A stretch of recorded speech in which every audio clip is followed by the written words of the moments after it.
All men should watch this video. 10 clear signs you both like each other. Old Stoic Wisdom. The art of love is largely the art of persistence. Albert Ellis. Have you ever caught someone's eyes and felt like time stood still? The world around you fades, and all that remains is that one shared glance.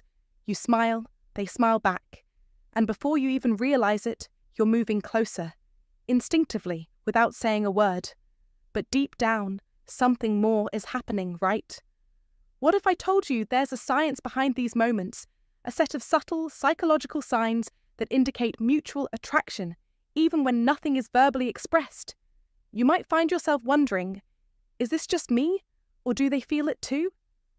Well, in this video, we're going to explore the deeper psychology of attraction and unveil 10 undeniable signs that show when two people are secretly interested in each other.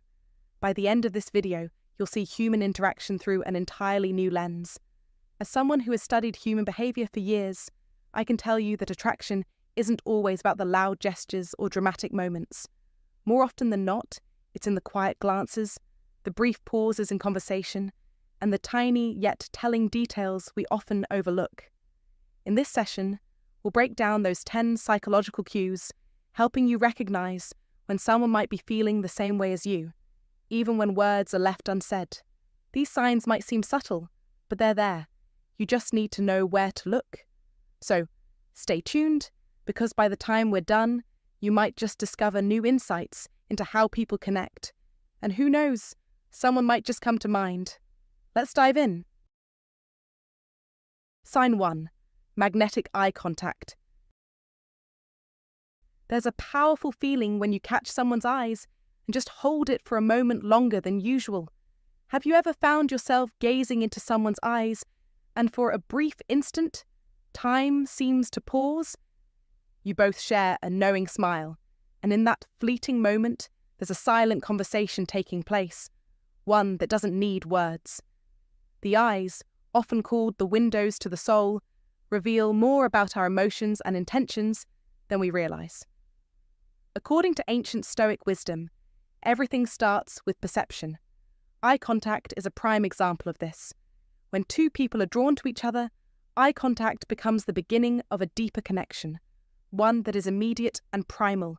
It lingers just long enough to acknowledge something unspoken, or perhaps it's followed by a shy look away, as if the other person caught you off guard by revealing emotions you weren't prepared to face.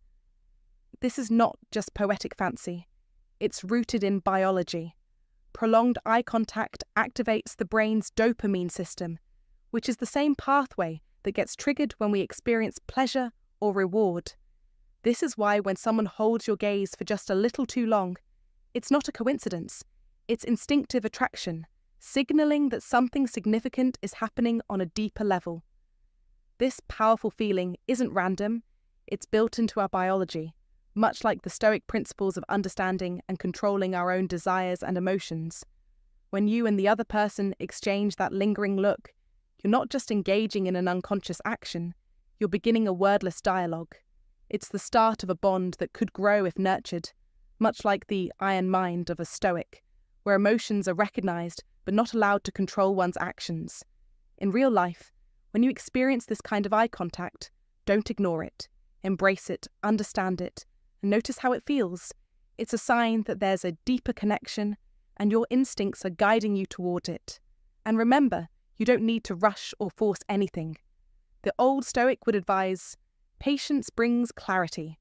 Let things unfold naturally and keep your attention sharp. The connection may just be the first of many signs that you're both on the same wavelength. Sign number 2, subtle touches. Let's address something that many men fail to notice. Touch. But I'm not talking about the obvious kind like hand-holding, hugging, or anything that's clear and direct. I'm referring to the subtle, almost unintentional and barely noticeable touches that happen between two people.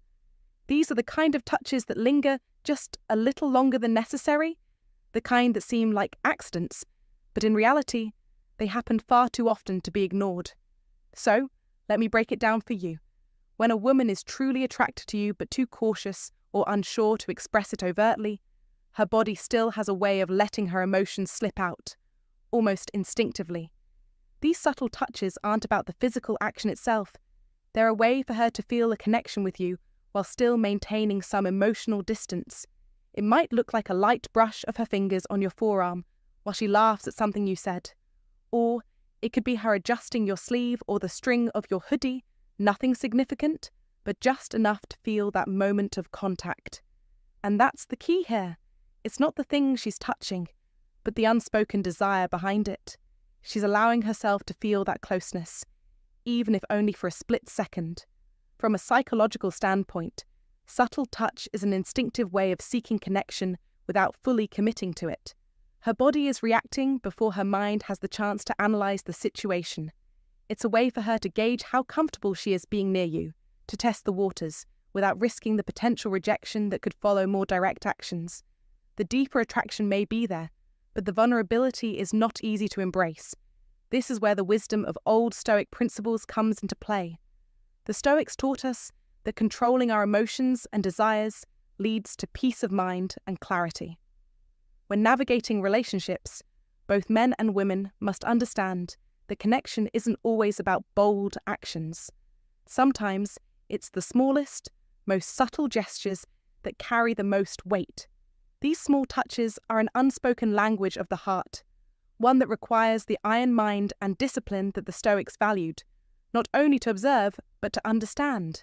So, how do you interpret these subtle signals in real life? First, recognize that the small gestures are not to be dismissed. In a world that often pushes for grand romantic gestures, the real connection often happens in the quiet, unspoken moments. Don't mistake subtlety for indifference. Pay attention to the non-verbal cues, those little touches that come your way, for they might be the most honest reflection of her true feelings. Remember the words of Marcus Aurelius, "The soul becomes dyed with the colour of its thoughts." What he meant was that we shape our reality based on the signals we allow ourselves to recognise. If you're aware, you'll begin to notice these subtle gestures, and you'll understand the deeper emotions behind them. Don't rush to conclusions, but recognise that those small touches are part of a larger picture. They may be a sign that someone is not just interested in you physically, but emotionally as well. The Stoics knew the importance of observation. In relationships, the iron mind, the unflappable, calm and sharp mindset, allows us to interpret the true intent behind actions, whether they are overt or subtle. Understanding the power of subtle touches in the context of ancient wisdom is an essential tool for a man looking to build a connection based on genuine trust and mutual respect. Don't let your mind cloud your judgment by overanalyzing or rushing the process. Allow yourself to be present and see the signals for what they truly are. Now, don't sit back passively waiting for these touches to happen. Be aware, be present, and be ready to reciprocate the subtle gestures when they come your way.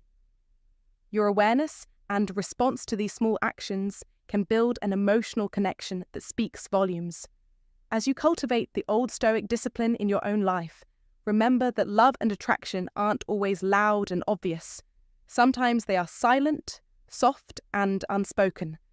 If you recognize the power of subtle touches in building connection, drop a comment right now. I see beyond the surface, and remind yourself daily, silence is not weakness, it's strength. Sign number 3, inside jokes and private language.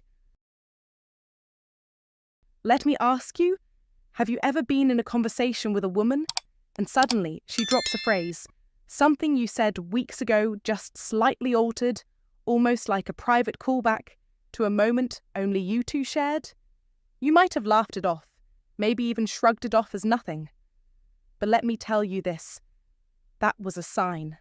When a woman feels an attraction to you but hesitates to admit it outright, she won't come right out and confess. Number instead, she'll craft a secret world for the two of you, a universe that only exists in the realm of private language. Think inside jokes, teasing nicknames, those quirky catchphrases that only make sense to the two of you. It's not about trying to be funny, not about throwing in witty remarks to entertain. It's about creating a sense of closeness without the risk of vulnerability. Now, listen closely. This is subtle, and most men miss it. Why? Because you're conditioned to look for the bold signs, the flirting, the compliments, the physical touch. But hidden attraction doesn't work like that. It hides in plain sight. It's a delicate dance, a quiet message passed back and forth that says, "I'm building something with you, but I'm not ready to make it obvious." A simple phrase might slip out like, "Careful, don't bring out your detective mode again after you once joked about how observant you are." It's not about the joke. It's about testing the waters of familiarity. That's the secret language she's developing with you. If you miss that signal, you miss her interest. From a Stoic perspective, this is where your discipline in perception becomes vital. The Stoics, like Epictetus, often talked about the importance of mastering your perceptions and not jumping to conclusions. Don't assume that every woman who interacts with you has some hidden agenda. But equally, don't ignore the patterns that appear right in front of your eyes. Your awareness and discernment are your most powerful allies. You must recognize when language, small, seemingly insignificant phrases, forms a pattern of personal connection. This is the path of wisdom, noticing the subtle signals that build between you, the unsaid words that mean more than what's spoken. You don't need grand gestures to know she's interested. You need to see the little things, the small, hidden moments that form a bridge between you two. In modern life, this behavior is often overlooked. We live in a world of rapid communication, where everything is direct and immediate. But in reality, real connections are built through these quiet, understated exchanges. The greatest men of history understood this. They mastered the art of reading between the lines and seeing the signs that others missed. You have to do the same. Just like a successful business leader doesn't just focus on the loudest market trends, the most effective man in relationships understands that subtlety is the true language of connection. Women don't always express their attraction in bold ways, but through their words, their behavior, their inside jokes, they send clear messages. The lesson here is simple but powerful. You have to open your eyes to the signs that are hiding in plain sight. Look beyond the obvious. Recognize when she's creating that secret world between you and her, a world that others can't see. It's a tool of connection, a tool that only those who pay attention can wield effectively. The paths of wisdom lead us to understand that human nature isn't always upfront. Sometimes it's hidden, wrapped in the simplest of actions, like an inside joke. You must know how to read those actions, understand their meaning, and respond accordingly. So, don't miss the signs. Don't dismiss the small gestures. Master the discipline of perception, and you will win. Like the Stoics taught, life is full of signals. The secret to success, in relationships, in business, in life, is learning how to see them, understand them, and use them to your advantage. The path to winning in life starts by paying attention to the little things. In every relationship, there's a moment where that hidden language becomes undeniable. Don't miss it. Be present, recognize it, and act on it. This is the mark of a man who understands the deepest truths about human connection. If you understand this, you understand the game. You control the narrative. Sign number 4, awkwardness, nervous energy. Let's be honest for a moment. When you think about attraction, you probably imagine the confident flirtation, the smooth conversations that flow effortlessly. But let me tell you something. One of the most authentic signs that someone likes you is awkwardness. Yes, that jittery, nervous energy when they can't find the right words or they seem a bit off. It might seem like a negative trait, but in truth, it's one of the clearest indicators of attraction. And here's the key to understanding it. It doesn't mean they lack confidence. In fact, it's quite the opposite. When someone is genuinely interested in you, emotions stir within them, and emotions are a force that we often struggle to control. The result? Fidgeting, awkward laughs, stumbling over words, and maybe even saying something weird, and then immediately trying to cover it up. You've seen it before. You've probably felt it yourself. And this, my friend, is where the power of Stoic wisdom comes into play. What's really happening when someone becomes nervous or awkward around you? At its core, nervousness is the tension between desire and fear. The desire to connect, to be understood, and the fear of rejection, of putting themselves out there and risking disappointment. And when that tension manifests in their body, in the rhythm of their voice, or in their gestures, it's not random. It's a clear signal that something deeper is at play. Let's pull a lesson from the great Stoic philosopher Seneca, who wisely said, "We suffer more often in imagination than in reality." You can apply this insight directly to the nervous energy you see in someone who likes you. The more deeply someone feels, the harder it becomes to mask their emotions. This internal storm of desire and fear doesn't make them act cool. It often has the opposite effect. They hesitate. They overthink. Should I speak now or wait? Should I smile longer or turn away? What if they notice how nervous I am? But here's the important thing to remember. That very storm, that awkward hesitation, is actually a message. It's the body's way of saying, "This person matters. Let me tell you a story." I once coached a client named Sarah, and she shared something that stuck with me. She told me that every time she saw a particular guy at her gym, her routine completely fell apart. She would trip over her words, forget her reps, and even drop her water bottle, just trying to seem like she had it all together. And guess what? This guy, completely unaware, thought she wasn't interested. He assumed she was distracted, not paying attention to him. What he didn't realize was that every little misstep she made was a sign of how much she actually cared. She was overthinking every move because he mattered to her. This is the trap we all fall into. We often assume attraction looks like easy eye contact, smooth talking, and wide smiles. But let me tell you something. Sometimes attraction shows up as a weird pause in a conversation, or nervous laughter, or the constant adjusting of a sleeve, or pacing back and forth. These are not signs of disinterest. These are the marks of emotional friction. And here's where the Stoic mind has the upper hand. You don't react to the awkwardness. You embrace it. You observe it with calm awareness. You don't judge. You notice.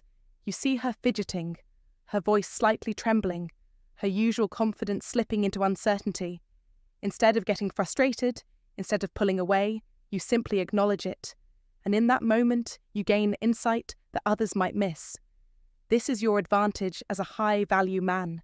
You are seeing beyond the surface. You see the real signal beneath the nervousness. And that's where true understanding begins. Now, let me share a moment that left a lasting impression on me. A few years ago, I attended a casual dinner party with about 12 people. One woman hardly spoke the entire night. She was quiet, reserved, offering only small smiles and short responses. But towards the end of the evening, someone casually mentioned hiking, and I chimed in, saying that I had twisted my ankle on a trail a couple of weeks earlier. And suddenly, her face lit up. "Wait," she said. "The ridge trail with the loose gravel near the cliffs?" I nodded, and she smiled even wider. "I always thought that part was brutal. I'm glad you're okay." In that moment, the room carried on. But I saw it. I saw the shift. Her body leaned in. Her voice, which had been so quiet all evening, grew enthusiastic. She'd been paying attention all night, listening carefully, nervous about how to join the conversation. But when she found her opening, when she found the right moment to connect, the walls came down. That moment of nervousness wasn't weakness.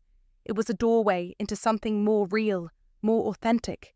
Now, I want you to think about the last time you saw someone acting a bit odd around you. Were they jumpy? Did they seem more talkative or more quiet than usual? Did they behave differently with you than they did with everyone else? If you've ever seen this shift, I want you to type in the comments, "I noticed the shift." That shift is significant and it's real. Do not dismiss it. Do not ignore the nervousness, the awkwardness. In fact, sometimes those are the most genuine signals of attraction. But here's where the magic happens. Once that awkward tension is met with calm acceptance, it begins to evolve into something far more powerful. It shifts into trust. It becomes ease. And eventually it can even transform into boldness. This is how connections grow deeper. Understand this. When you see that nervous energy in someone, it's not a sign to run away. It's a call to embrace it. Remember, as Epictetus said, it's not what happens to you, but how you react to it that matters. And you, as a man who walks the paths of wisdom, know how to react. You know that Stoicism isn't about hiding your feelings, it's about embracing the storm inside and using it to your advantage. So the next time you notice nervousness, don't shy away, don't brush it off. Accept it, observe it, and use it to connect on a deeper level. The paths of wisdom are clear, and they guide us to see beyond the surface, to find meaning in the moments others miss. When you understand this, you'll not only become more attractive, you'll win. And if you find today's content very interesting, please give me a word of encouragement by commenting "very interesting" in the comments section. That is a huge motivation for us. Thank you. Sign number 5. They remember the little things. Let me ask you something. Have you ever had someone bring up a tiny detail you mentioned weeks ago? Something you barely remember saying? Maybe you told them your favourite ice cream flavour is pistachio. Maybe you said you hate rainy Mondays. Maybe you casually mentioned your dad taught you how to fix a sink when you were 12. And one day, they bring it up unprompted. Effortlessly, they remembered. That moment hits differently, doesn't it? When someone remembers the little things, especially the things no one else bothers to hold on to, it's not just a good memory. It's not politeness, it's interest, it's care, it's presence. When attraction is mutual but unspoken, these small acts become the language of connection. We're taught to look for big gestures, grand confessions, flirtatious texts, long phone calls, but most of the time, real connection shows up in whispers. And this right here is one of those whispers. The truth is, the brain doesn't randomly store information. It stores what it finds meaningful. So if someone remembers a story you told at 11 p.m. about your old dog, or that you once said you sleep better with white noise, that's not an accident. That's emotional priority. In psychology, this is sometimes referred to as selective attention. But from a Stoic lens, it's something deeper. Stoics train themselves to see what matters, to tune out the noise and recognize patterns in people, especially in behavior. Because human behavior is rarely random. It's layered, it's patterned, it speaks. So when someone recalls the way you take your coffee without asking again, or references a song you mentioned once when you were tired and open, that's emotional accuracy in motion. You are remembered, and that means something. Let me give you an example from real life. One of my coaching clients, Ryan, shared a story with me that stuck. He was seeing someone casually, nothing serious according to him. During one conversation, he briefly mentioned that when he was a kid, he used to save bottle caps with his grandfather. He forgot he even said it. A month later, on a random weekend, she handed him a small mason jar inside a handful of old bottle caps. She said, "Saw these at a vintage market. Thought you might like them." That wasn't a gift. That was a memory returned with intention. Ryan told me he didn't know what to say. And that's the thing. When someone remembers your small details, you don't always have to say something. You just feel it. And in many cases, especially with attraction that hasn't been spoken aloud yet, this is the moment that shifts everything. Now here's where Stoicism comes in. A Stoic man doesn't chase meaning in every interaction. He observes. He holds steady. But when he sees clear evidence of intentional memory, when someone has remembered his values, his quirks, his emotions, he acknowledges it internally with quiet respect. He doesn't get caught up in fantasy, but he also doesn't ignore emotional data. So let me ask you this. Have you ever had someone remember something small about you that even you forgot you shared? That moment when they say, "Didn't you mention this once?" And you're left wondering how they even remembered. If yes, type this in the comments. They remembered. It's a small sentence, but it means everything. Because when the little things are remembered, it tells you one powerful truth. You weren't just heard, you were felt. Sign number 6. mirroring each other's body language. Have you ever caught yourself mirroring someone's movements? You might find yourself crossing your arms, and within moments they do the same. Or perhaps you lean forward in your chair, only to see them subtly mirror your action. At first glance, it may seem like a simple coincidence, but in reality, it's a clear indicator of a deeper emotional connection. This is known as mirroring, and it's a phenomenon rooted in human nature.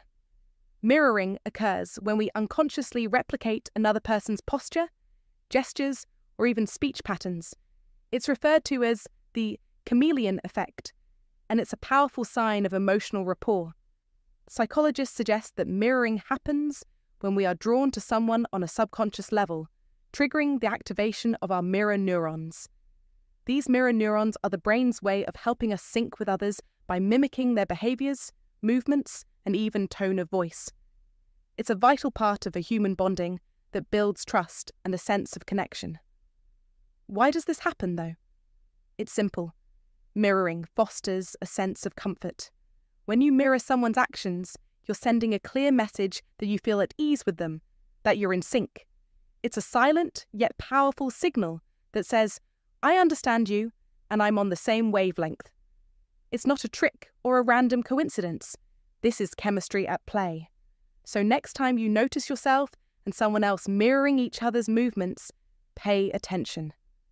This shared body language is a telltale sign that there's something deeper between you.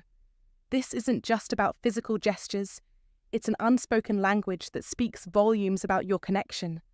In our modern world, where connections can often feel fleeting or superficial, the Stoic rules of emotional control and understanding become particularly valuable. The ancient teachings of Stoicism emphasize the importance of inner strength and being aware of our emotions, but they also remind us of the power of genuine human connection. When you witness mirroring, recognize it for what it truly is, an expression of alignment and mutual respect. You're not just two people sitting in the same room, you're both tuning into each other's emotional frequency. Practical Stoicism teaches us that understanding the nuances of human interaction is key to navigating relationships. You must learn to read between the lines. In today's world, with all its distractions, it's easy to overlook these subtle cues. But don't let the modern chaos drown out the beauty of what's happening in those moments of mirroring. It's a form of communication that goes beyond words, and it's a sign that the relationship you're building has potential to go beyond surface-level interactions. You have to be aware of the subtle signs around you. Stoic principles encourage self-awareness and mindfulness, two practices that can significantly enhance your understanding of human dynamics. Recognizing when someone mirrors your actions is a valuable tool in any relationship, whether personal or professional. It can help you gauge if the other person feels the same level of engagement, comfort, and emotional resonance as you. The next time you catch yourself or someone else mirroring body language, don't just shrug it off. Pay attention to the deep connection being forged. This is your opportunity to engage on a deeper, more meaningful level. This also highlights a broader point about human relationships and the importance of self-regulation. While Stoic philosophy teaches us to maintain control over our emotions, it also encourages us to value and nurture the bonds we create with others. It's about balance. While you should remain in control of your emotional state, you must also be open to experiencing and fostering genuine connections. Mirroring is one such example of this delicate balance. It signals a level of emotional attunement that can't be faked or forced. It's real. And when you begin to notice it, you should take that as a green light to deepen the connection. Understanding the power of mirroring is just one tool in your toolkit. Use it wisely and trust that these small but significant cues can guide you towards stronger, more authentic relationships. Whether in personal or professional settings, these signs, like mirroring, indicate that something deeper is at work. So the next time you catch someone mimicking your body language, remember, it's not just a coincidence, it's chemistry, it's alignment, and above all, it's a sign that you're both, in some small but meaningful way, on the same path. If you've reached this point, you're not just watching, you're learning to read the signs that others often miss. Mirroring isn't random, it's a sign of real connection. Now, let me hear from you. Comment below with, "I recognize the power of real connection," and let's dive deeper together. Sign number 7. They find reasons to be around you. It's simple, really. If someone keeps showing up where you are, even when it's not necessary, it's not luck. It's not coincidence. It's intention cloaked in subtlety. When attraction builds, but hasn't been confessed, particularly when there's fear, uncertainty, or emotional risk, the instinct is to orbit. They won't move directly towards you, but they can't stay away either. So they create reasons to be near you. Maybe they just happen to grab coffee near your office, or ask for help with something they could easily solve themselves. They show up early, stay late, and sit nearby, not to pressure you, but to feel close without being overt. This can be mistaken for mere friendliness, or, in some cases, completely overlooked. But once you recognize the pattern, it becomes clear. Why does this happen? Because proximity is power. The Old Stoics, like Marcus Aurelius, understood this principle well. Aurelius often emphasized the importance of choosing your environment carefully, as what surrounds you shapes who you become. This doesn't only apply to physical surroundings, but also emotional ones. When someone is drawn to you, their instinct isn't always to confess their feelings immediately. Instead, it's to position themselves. They want to see if you'll respond to their subtle attempts. They want to feel your energy and lower their own fear of rejection, inching closer little by little. This concept aligns with Stoic principles that focus on controlling what you can and accepting what you cannot. The power of proximity is an unspoken way of testing the waters to see if you'll mirror their interest. Let me give you a real-life example. Jason, a guy I know, worked in a shared office space. Every few days, a woman from another department would stop by. At first, it was work-related, then it wasn't. She started bringing snacks for the floor, asking if anyone knew how to fix the coffee machine, but always directed her questions to him. One day she said, "I feel more focused when I work near your area." Did she need to be there? Number, but that wasn't the point. Her mind had already made the decision. Her actions were not about convenience. They were about being near him, slowly building an emotional connection, testing his reaction. This aligns perfectly with the Stoic perspective. Don't get cocky, don't chase, but observe. When someone continually seeks your presence, whether physically, in person, or digitally, it's not random. It's a choice. It may look like coincidence, but it's not. Digital space counts too. When someone responds to your posts within seconds, comments consistently on your stories, or reacts to things they never reacted to before, that's not chance. It's intent, camouflaged as casual interaction. The core lesson here is simple. People make time for what they care about, and they make space, even in subtle ways, for the ones they're drawn to. This is a reflection of the iron mind philosophy that the Stoics prized. Having clarity of thought and purpose without unnecessary distractions. If you're able to remain grounded in the old Stoic way, understanding this subtle dance of attraction and proximity, you'll begin to see it everywhere. Remember, proximity is power, and when someone makes space for you, they're telling you something. Don't chase, but never forget to observe. Your actions and your awareness will reveal what's truly happening. Sign number 8. Deep, uninterrupted conversations. You ever talk to someone and realize an hour passed and neither of you noticed? No phones, no distractions, just presence, just flow. That's not common, and it's definitely not accidental. That kind of conversation, unrushed, unfiltered, and emotionally tuned in, is one of the clearest signals of mutual interest. Because, in a world addicted to distraction, giving someone your full attention is the modern version of intimacy. Think about it. How often do you scroll while talking to someone? How often do people check their watch, glance at the television behind you, or answer with M while clearly not listening? Now compare that to a conversation where every word lands, where you speak and they lean in, where silence isn't awkward, it's comfortable. That kind of connection doesn't just happen. It's created, and it's almost always born from one thing: genuine attraction. You see, when someone's attracted to you truly, they don't just want to be near you. They want to know you. They want to peel back the surface. Ask the second question. Hear how you think. And when you feel the same way, you respond the same. You drop the mask. You stop scripting yourself. You speak in real time. Flawed, honest, present. That's the magic. One of my clients, Derek, once told me something that stuck with me. He said, "I didn't know I liked her until we talked for 2 hours about nothing, and I didn't want it to end." That's when he realized it wasn't about what they talked about. It was the energy behind it. There was no agenda, no performance, just two people who felt safe being curious. And here's something most people don't notice in these conversations. Time bends. You don't feel rushed. You're not planning what to say next. You're just there.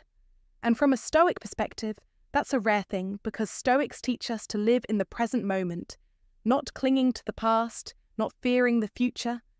A deep, uninterrupted conversation is one of the purest expressions of that. You're not thinking about how you look. You're not trying to impress. You're engaged, not performative. You're receptive, not reactive. It's as close to real presence as two people can get.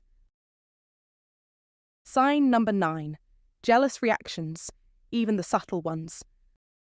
Don't mistake it. Jealousy is one of the clearest signs of interest, but not the toxic, possessive variety we all know too well. We're talking about the subtle flicker, the fleeting glance, the momentary shift in tone when someone else grabs your attention. These are the unmistakable signs of someone emotionally invested in you. Let me tell you, when someone feels replaced, even for a moment, jealousy creeps in. Not in the loud, dramatic form, but in a quiet, almost invisible way that betrays their true feelings. The truth? Most people won't admit it. They won't speak the words or acknowledge the discomfort, but it's there if you're paying attention. Maybe you mention another woman in passing, and suddenly her energy drops. Perhaps she asks, "Is she close to you?" But her voice tightens, just enough for you to notice. Or when someone else is making you laugh a bit too hard, she might interrupt. Subtle signs, but all unmistakable. It's not about controlling you or claiming ownership. It's about emotional proximity. The real signal? She cares. She notices. And when she notices competition, her internal alarms start ringing. It's an unspoken confession. You matter to me more than I'm letting on. And here's where Stoicism steps in, where the path of wisdom truly shows its power. A man who walks the Stoic path doesn't respond with arrogance. He doesn't use jealousy to inflate his ego. No, he observes. He acknowledges. But he remains grounded. He doesn't exploit someone's vulnerability. He respects it. In fact, one of the greatest practices of Stoicism is emotional discipline. The Stoic man knows this. Jealousy, particularly the subtle, fleeting kind, is vulnerability exposed.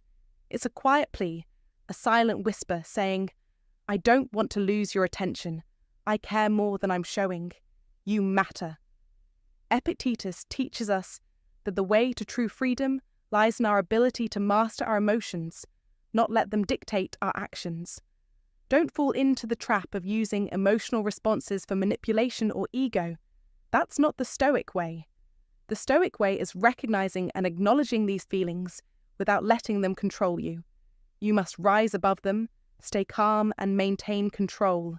Remember, wealth consists not in having great possessions, but in having few wants. As Epictetus said, you control your response, you control your life. If she's showing subtle jealousy, don't react in kind. Recognize it, but don't let it rule you. Instead, stay grounded, stay in control, and let the situation unfold naturally. That is how you walk the path of wisdom. You must recognize the emotional investment without exploiting it. When you do, you show her not only your emotional strength, but you also show her respect and maturity, both of which are powerful tools in building a lasting, meaningful connection. So when you notice jealousy, don't react hastily. Observe, acknowledge, and then choose your response carefully. You'll not only build stronger relationships, but you'll also align yourself with the great teachings of Stoicism. This is how you win, how you remain in control of your life, and how you show the world your true power. You must master yourself before you can truly master your relationships. The greatest victory is over oneself, as the Stoics would tell you. Take that to heart. Like, comment, and subscribe if you're ready to embrace the wisdom of the Stoics and rise above. You must act decisively. You must lead with confidence. If you're ready to walk the path of wisdom, it starts now. Thank you for watching. I'll see you in the next video tomorrow.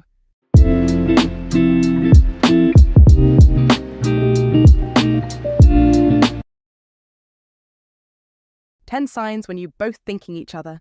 Old Stoic Wisdom. Love is composed of a single soul inhabiting two bodies. Aristotle. Sometimes you pause for a second and feel something, a strange warmth in your chest, a thought of someone out of nowhere. In that instant, you just know they are thinking of you too. It's not about a message or a missed call, but a deep, unspoken connection between souls. This feeling isn't mere fantasy, it's rooted in psychology, energy, and intuition. Today, let's delve into the subtle, powerful signs that show when someone is quietly thinking of you, longing for you, and remaining emotionally tied to you in ways that words can't fully capture. Ancient Stoic wisdom suggests that the connection we feel is often beyond logic, flowing from our deeper awareness of each other. 1. You feel them in your quiet moments. In those quiet moments when you find yourself alone, something powerful happens. You feel them. You're sipping your coffee, walking through the street, or lying in bed after a long day.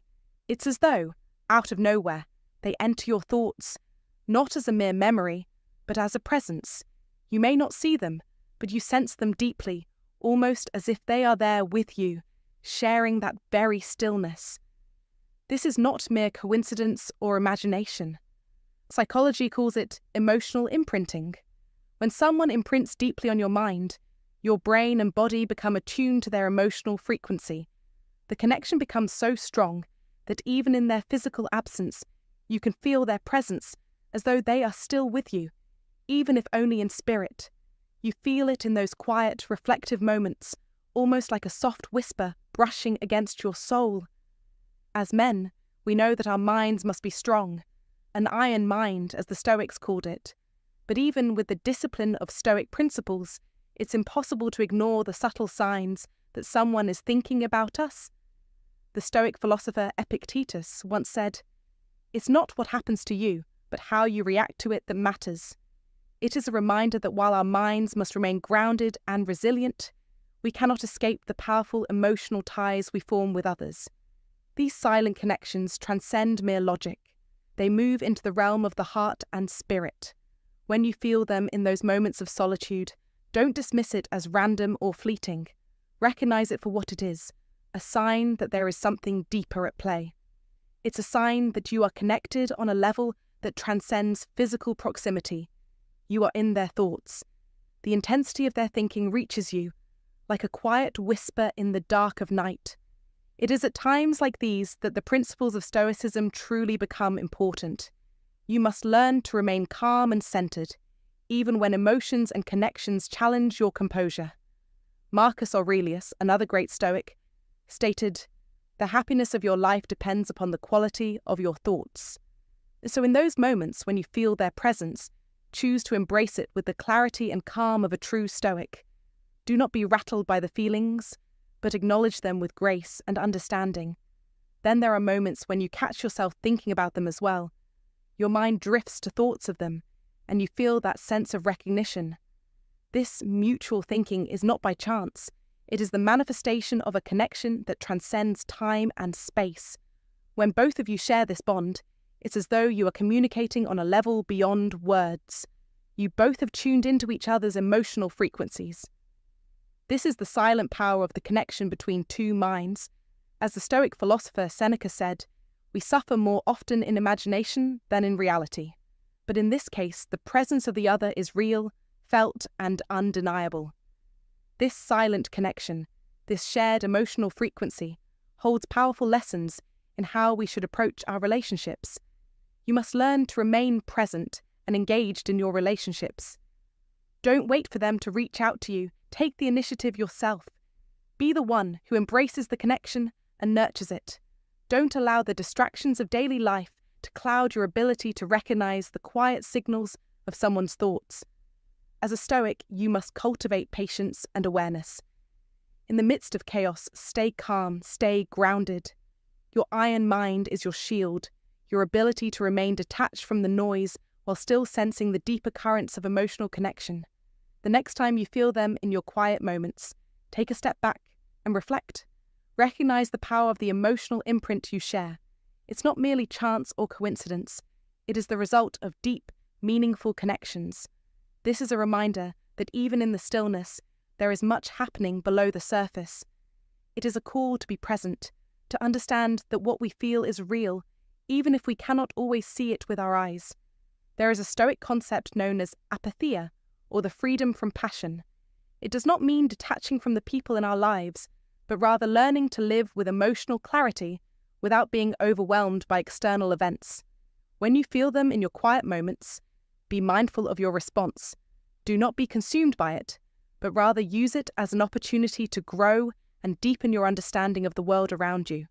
Be aware of your thoughts and your emotions, but do not let them rule you. Instead, let the principles of Stoicism guide you, helping you remain grounded in the face of powerful emotional experiences. Your ability to sense someone else's thoughts in this way is a testament to the power of connection, the deep, silent bond that can exist between two people. It is a reflection of your emotional depth and a reminder that you are more than just a body moving through the world. You are a mind and a spirit capable of forming connections that defy logic and time. Embrace that, cultivate it, and when it happens, recognize it as a sign that your emotional life is rich, deep, and meaningful. You are not alone. They are there with you, just as you are there with them. 2. Your moods shift without warning. Have you ever felt an unexpected shift in your mood, where everything seems fine, but suddenly you're hit with waves of anxiety, sadness, or a sense of being overwhelmed, and there's no apparent reason for it?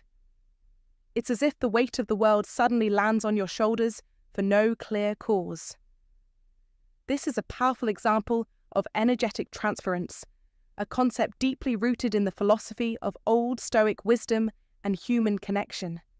The Stoics understood that our minds and hearts are intertwined with the world around us in ways that often elude our conscious understanding. According to Stoic principles, you are not just an isolated individual.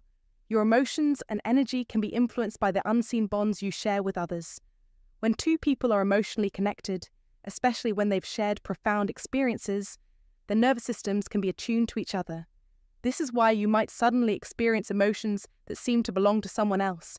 Like when a loved one is missing you intensely, your body picks up on that and reacts. This phenomenon is rooted in the idea that the heart listens even when the ears hear nothing.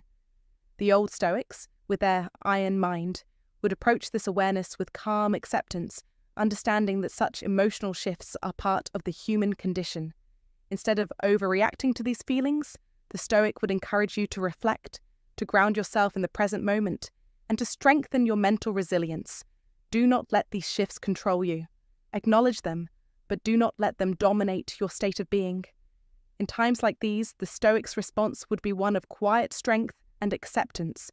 The Stoics understood that emotions, while powerful, are not meant to rule over us. They are signals, but they are not masters. The true iron mind is able to distinguish between fleeting feelings and lasting truths, recognizing that we are not slaves to our moods or circumstances. We choose how to respond regardless of what may stir within us. So when you feel those sudden waves of emotion, remember the wisdom of the Old Stoics. Instead of succumbing to the overwhelm, focus on what you can control, your thoughts and reactions. This is where true power lies. You must cultivate inner peace and strength through Stoic practices, learning to quiet the mind, trust in your emotional resilience, and stay grounded. In moments of emotional upheaval, remember, you are not alone in feeling these shifts. Your bond with others can transcend physical distance and influence your state of mind. But the key is not to let it overtake you. Embrace the Stoic principle of acceptance, practice mental fortitude, and strengthen your iron mind. Only then can you truly navigate these emotional waves with strength and clarity. If you've ever experienced a sudden emotional shift, remember, your mind and emotions are more connected than you might think. The Stoics taught us to rise above fleeting feelings and embrace inner strength. Now, if you believe in the power of mastering your emotions, drop a comment right now. I control my emotions. They do not control me. 3. You notice strange synchronicities. In the realm of relationships, the signs that we are deeply connected with someone often transcend logic and reason. You'll find yourself experiencing moments that defy mere coincidence. The first time this happens, it can be so startling that you dismiss it as an accident. But over time, you begin to see the patterns, the synchronicities that suggest a deeper connection between you and that person. You might randomly glance at your phone, only to see their name lighting up the screen. Or maybe you're driving along when a song comes on, and it feels as though it was written for the exact moment you were thinking of them. You both post the same type of message online, at the same time, with the same emotion pouring through your words. These are not random occurrences, they are meaningful signs that point to an unspoken bond. In the realm of Stoicism, where clarity and rational thought reign supreme, such experiences might seem like distractions or even illusions, but true Stoic wisdom, backed by principles of self-discipline and understanding, teaches us to look deeper. The Old Stoic way urges us to embrace these signals as a reflection of the unity of human experience, reminding us that everything in life, no matter how random it seems, has its purpose. Love, as the ancient Stoics believed, is not bound by mere words or actions. Sometimes it speaks in the language of symbols, in the moments that occur when your thoughts and feelings seem to mirror those of the person you care about. The ancient philosopher Marcus Aurelius once said, "The universes change, our life is what our thoughts make it." When you experience such synchronicities, it's as if your thoughts are converging with the universe's rhythm, creating an invisible thread connecting you to the other person. These signs are like threads woven into the fabric of your life, binding you in a way that's beyond what the eye can see. You don't need to dismiss these experiences as mere coincidence. The Stoic principles call for a disciplined mind, one that doesn't fall prey to superstition, but rather seeks the deeper meaning in all things. When you notice these synchronicities, don't shy away. Recognize them for what they are, reminders of the unspoken bond you share with someone. When you embrace them, you allow yourself to understand that, even in moments of silence, there is communication. Whether it's through a song or a sudden thought, these shared experiences become a testament to the unseen power of human connection. Don't be fooled into thinking these are fleeting or insignificant. The Stoic wisdom of keeping a strong, iron mind suggests that you shouldn't disregard these moments as trivial or unimportant. Instead, focus on the present and see them for what they truly are. Moments where your thoughts and feelings align with another person's in a way that cannot be explained by logic alone. This is a manifestation of the Old Stoic idea that there is a connection between all things, and that the universe has a way of signaling what is most important in our lives. So next time you experience such synchronicities, don't just let them slip by unnoticed. Acknowledge them and reflect on what they mean. Let them guide you to a deeper understanding of your connection to that person. Share your thoughts on these moments in the comments. Have you ever experienced these strange coincidences that seem to tie you to someone on a deeper level? Perhaps it's the old Stoic principle of universal interconnectedness in action, or maybe it's just the universe speaking to you in a way you weren't expecting. Either way, the more you recognize these signs, the stronger your understanding of the invisible bonds between people will grow, fortifying your ability to live with an iron mind and grounded in the true principles of Stoicism. 4. Your dreams keep pulling them in. In the intricate dance of relationships, there comes a time when a connection transcends the physical. reaching into the realm of the subconscious, and this is where the true power of Stoic wisdom emerges. You see, when someone can't escape your presence in their mind, even in their dreams, it's not mere coincidence. It's a profound sign of the bond you share. This is the essence of paths of wisdom, where understanding goes beyond reason, beyond logic, and taps into the deep currents of the heart and soul. Even when you think you've moved on, when your conscious mind tells you it's over, the connection persists in the dream realm, alive and pulsing in that quiet space beyond what the eye can see or the ear can hear. Dreams are not just random images or fleeting thoughts. They are mirrors, revealing the hidden chambers of the heart, the unspoken words, and the suppressed emotions we can no longer deny. When someone dreams of you, it's more than just a fleeting thought. They are reaching out to you from a place untouched by the boundaries of time and space. They are still emotionally tethered to you, whether they want to admit it or not. As the Stoic philosopher Epictetus once stated, "It's not what happens to you, but how you react to it that matters." And in this case, how you react to these dream connections can either reinforce the bond or allow it to fade into the distance. The energy that lingers from unresolved emotions, unspoken desires, or regrets is incredibly powerful. The subconscious does not forget. It holds sacred what the heart once cherished, even in the quietest of moments, in the stillest of nights.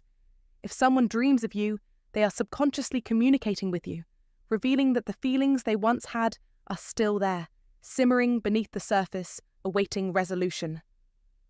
In the modern world, where distractions rule, where life moves at an unrelenting pace, it's easy to dismiss such moments as coincidence. But don't make that mistake.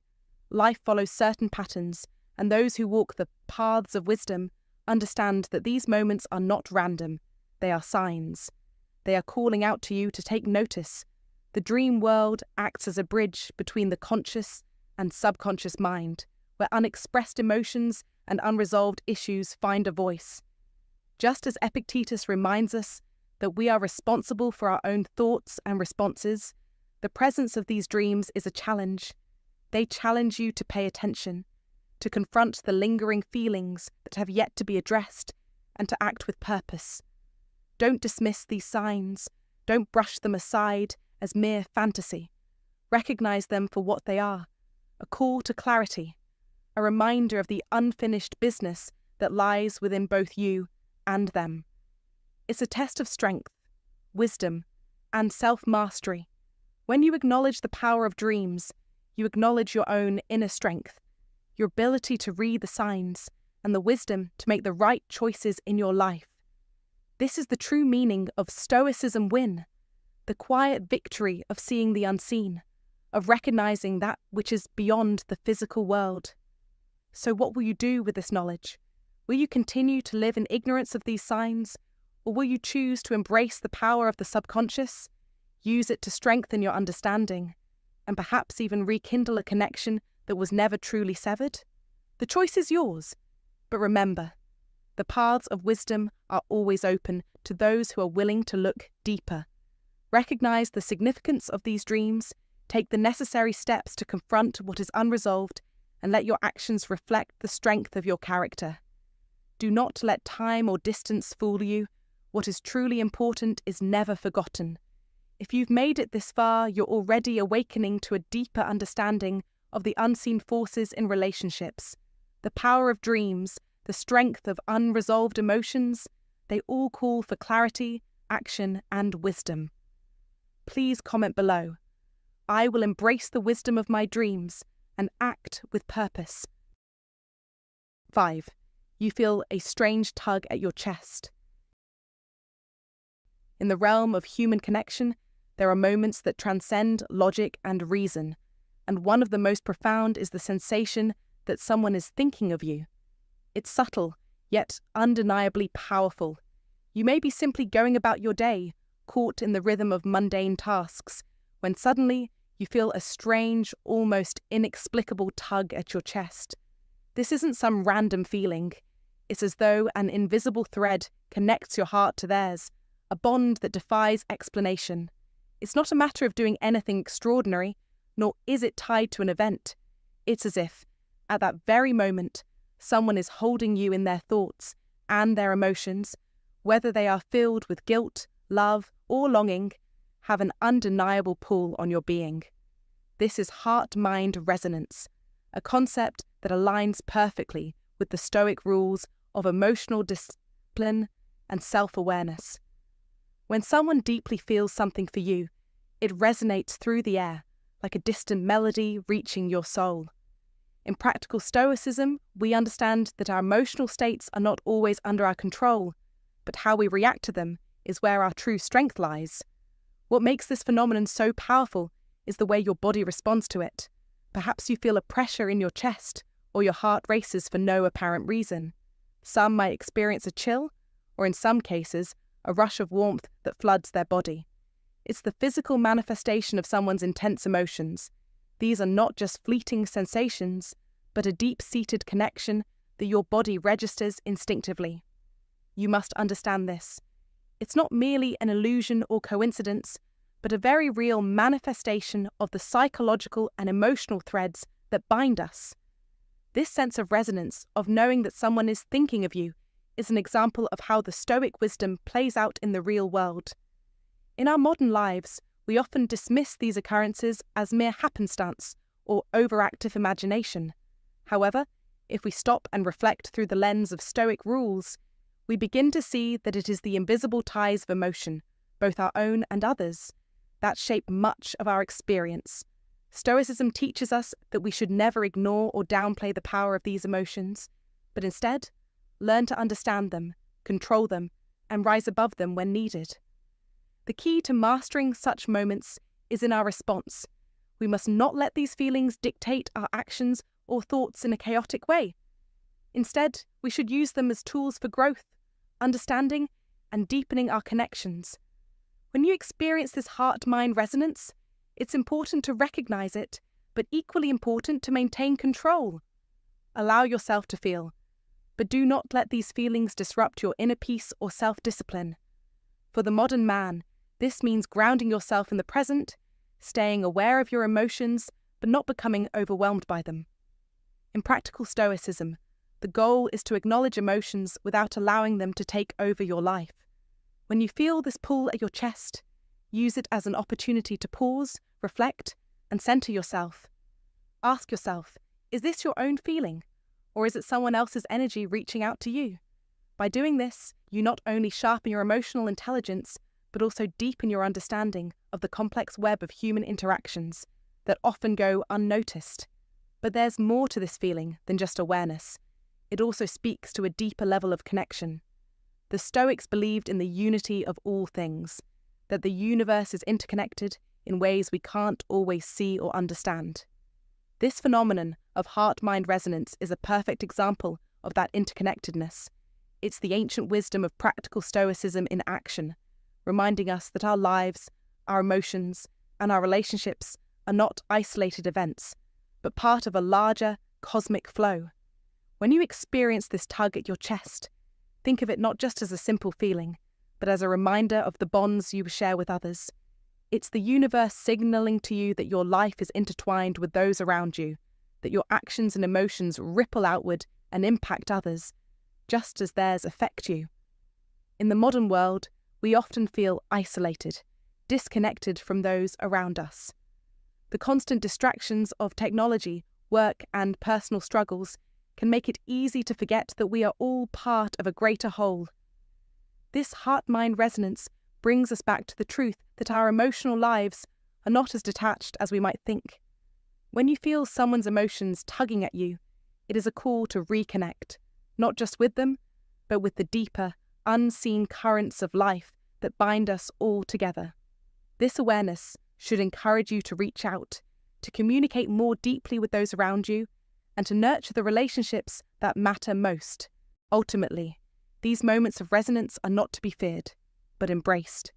They are a sign of the profound connection we share as human beings, and they should remind you of your power to influence and be influenced by others. Through the lens of Stoic wisdom, these moments are opportunities to practice emotional self-discipline, to grow in awareness, and to refine your understanding of the connections that shape your life. In a world full of distractions and chaos, Taking a moment to reflect on this resonance can help you realign with what truly matters, guiding you toward deeper relationships and a more balanced life. So, the next time you feel that tug at your chest, don't ignore it. Recognize it, learn from it, and use it as a tool to further your journey in the practice of practical Stoicism. 6. Animals, music, or nature act as messengers. In the path of wisdom, we are reminded that the universe speaks to us in ways both subtle and profound.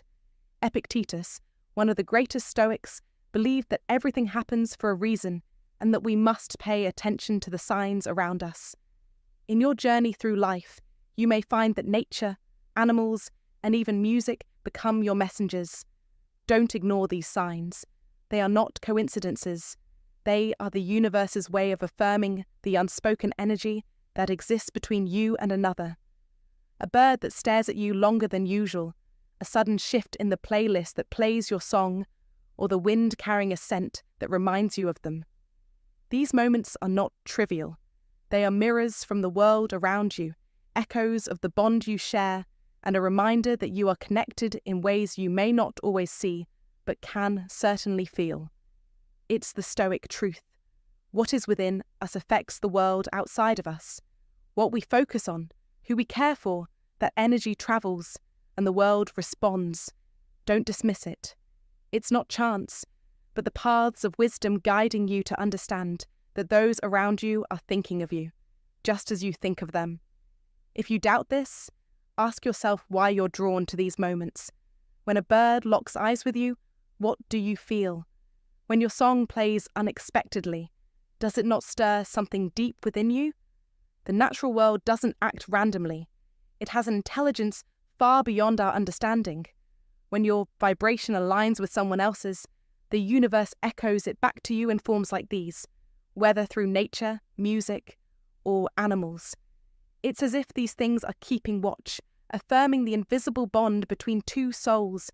This is not to confuse you, but to reinforce that connection.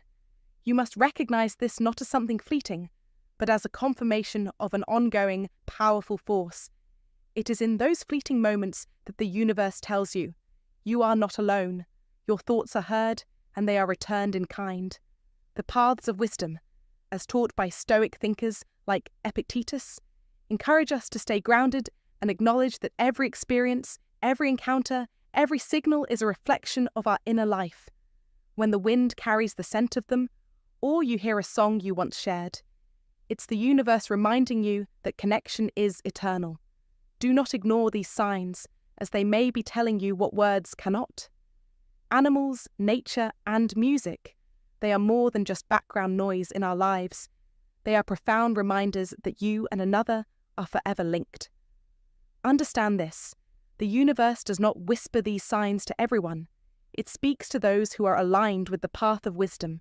You must see the truth in these occurrences, and not just dismiss them as coincidence. If you truly believe that the paths of wisdom exist, that the teachings of the Stoics, especially those of Epictetus, hold any weight, you must realize that these moments are part of the larger plan, part of the design. It's not by accident that you feel a connection when you see a bird or hear your song. This is the universe acting in alignment with the laws of nature, which mirror the deep ties between you and another. These messages are not just happenstance. They are reflections of the energetic bond that you share. And when you begin to see the world this way, you will understand that nothing is random. You must embrace these moments, understand that the wind, the bird, the song, they are all reminders that you are not forgotten. They are the universe's way of affirming your connection with others, even when words are unspoken. These signals are not here to confuse you. They are here to show you that there is something larger at play, something that cannot be ignored. When you're in tune with the vibrations of the world around you, when you are truly listening, you will see that the world speaks back. The world is sending you messages, affirming that someone out there is thinking of you, just as you are thinking of them. It is not chance, but the wisdom of the universe guiding you, showing you that the bond you share is real. The paths of wisdom, echoing the teachings of Epictetus, remind you that when you focus on someone with deep intent, the universe responds.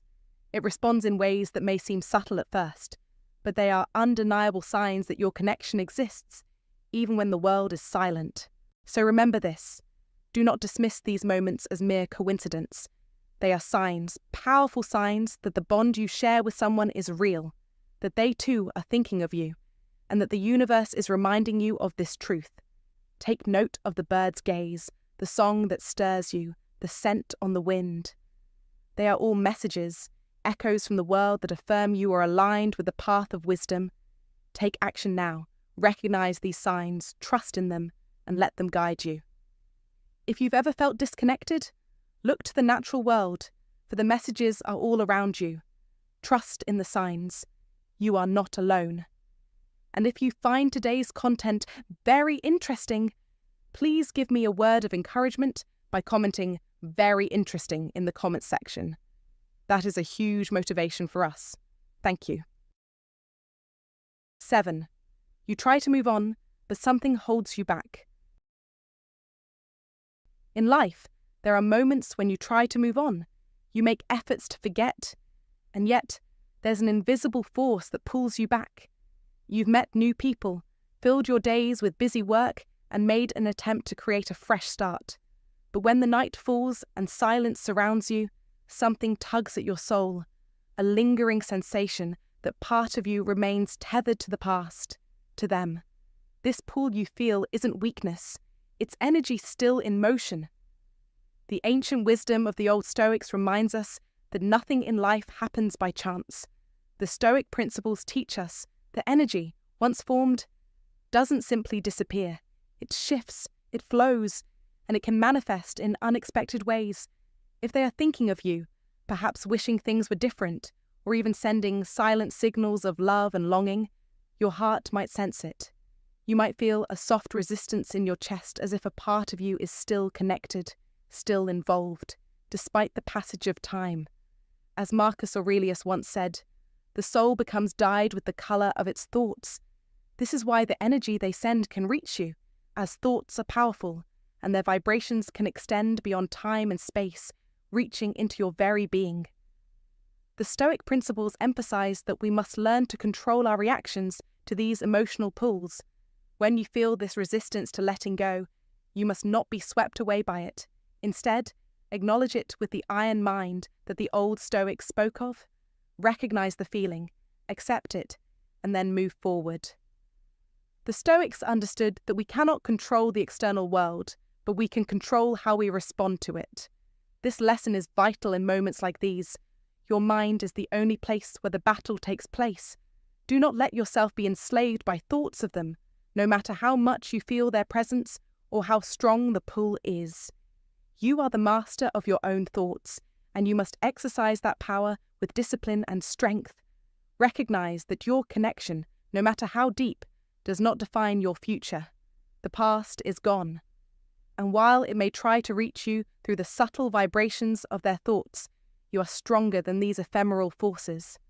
Remember the teachings of Seneca. It is not that we have a short time to live, but that we waste a lot of it.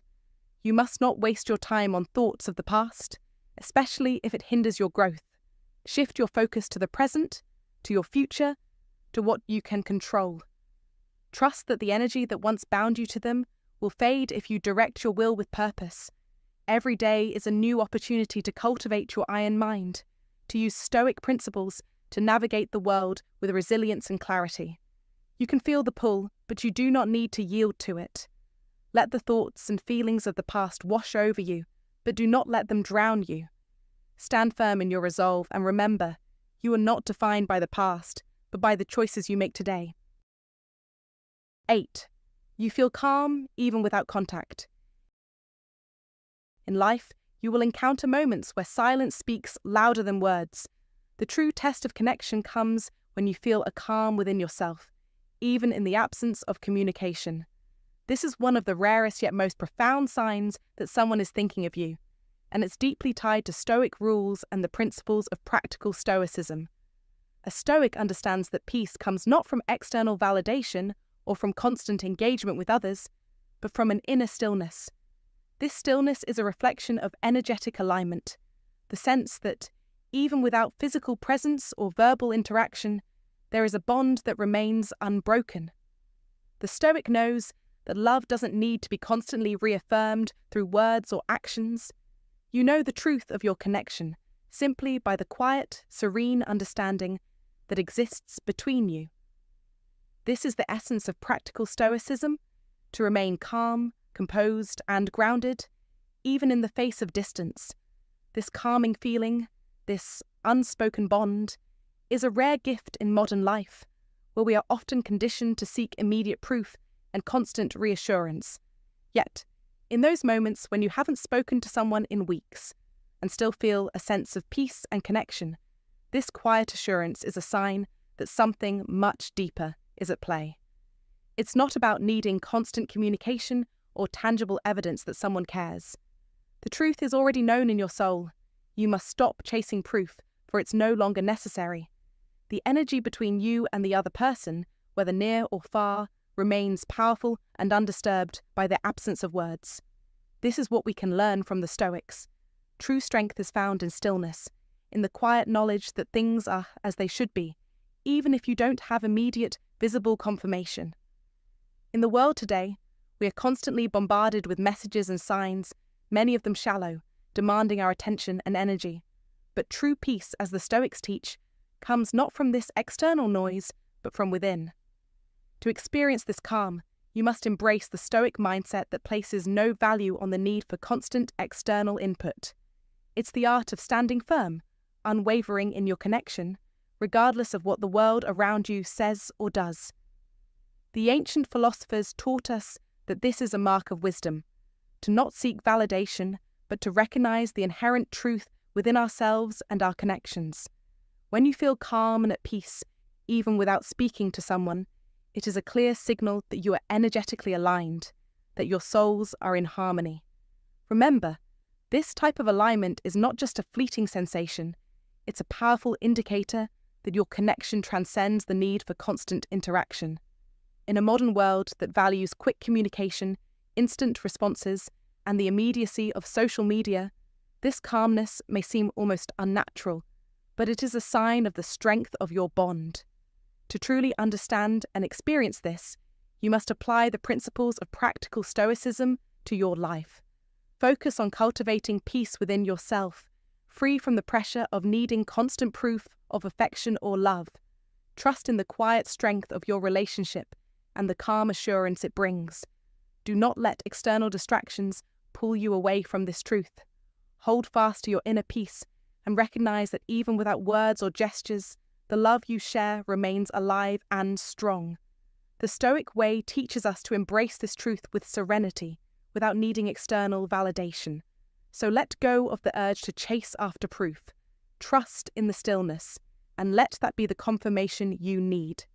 In that stillness lies the wisdom of the ages, passed down by the Stoics.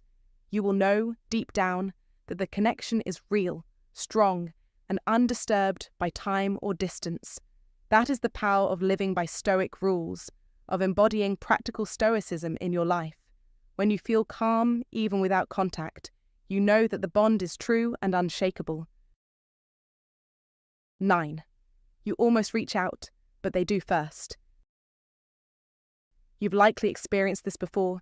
You reach for your phone, intent on sending a message to someone, but hesitate. Just as you pause, the phone buzzes, and there it is, a message from them. It's almost as if the universe is aligning, guiding both of your minds to connect at the same exact moment. This is thought convergence, an undeniable moment when two people are so in sync emotionally that their thoughts intertwine. When both minds are tuned to the same frequency, the universe conspires to bring them together effortlessly, without forethought or force. It's a magical, unspoken bond, where you both reach for one another simultaneously.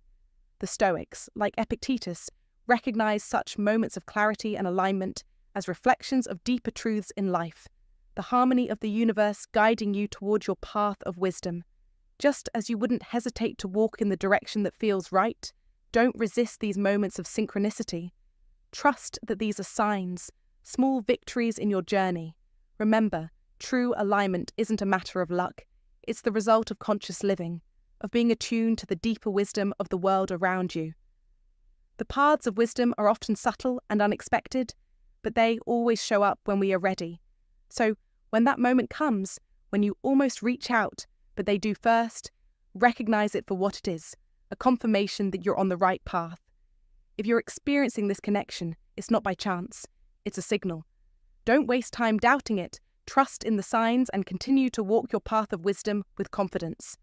Let each moment of synchronicity reinforce the notion that, like Epictetus taught, you have the power to align your thoughts and actions to the universe's will. Life is about mastering these subtle forces. So, embrace the signs. The universe is trying to tell you something. Don't let doubt cloud your judgment. Embrace your power to recognize when the paths of wisdom unfold before you. In your daily life, when you feel this convergence, trust in it. Let it guide your next move. The more you act on these intuitive connections, the more you'll feel in control of your fate. This is how you win in life, by recognizing when you're aligned with the universe and acting decisively. And remember, the universe never sends these signs in vain. They are the echoes of wisdom calling you forward. Don't just stand there. Recognize the moment, act, and let that knowledge fuel you toward your next victory. If you want more moments like this, start by believing in them. Comment below if you've experienced this connection. You're not alone on this journey. You're on the path of wisdom, and it's time to take control of your destiny. Don't wait. Make your move. Hey everyone, thanks so much for watching. I hope you found this video insightful. If you've experienced even just one of these signs, take a moment to really reflect on the connection you share. It may feel like things have stopped, but trust me, energy never truly fades. When two hearts truly align, the bond doesn't just vanish. Silence in its own way speaks louder than words. Love doesn't always need to shout. Sometimes it's in those quiet moments, the subtle feelings and the invisible threads that tie us together. Remember, you're not imagining it. Your soul already knows what's real. Stay open, stay patient, and trust the journey. Take care, and I'll see you in the next video.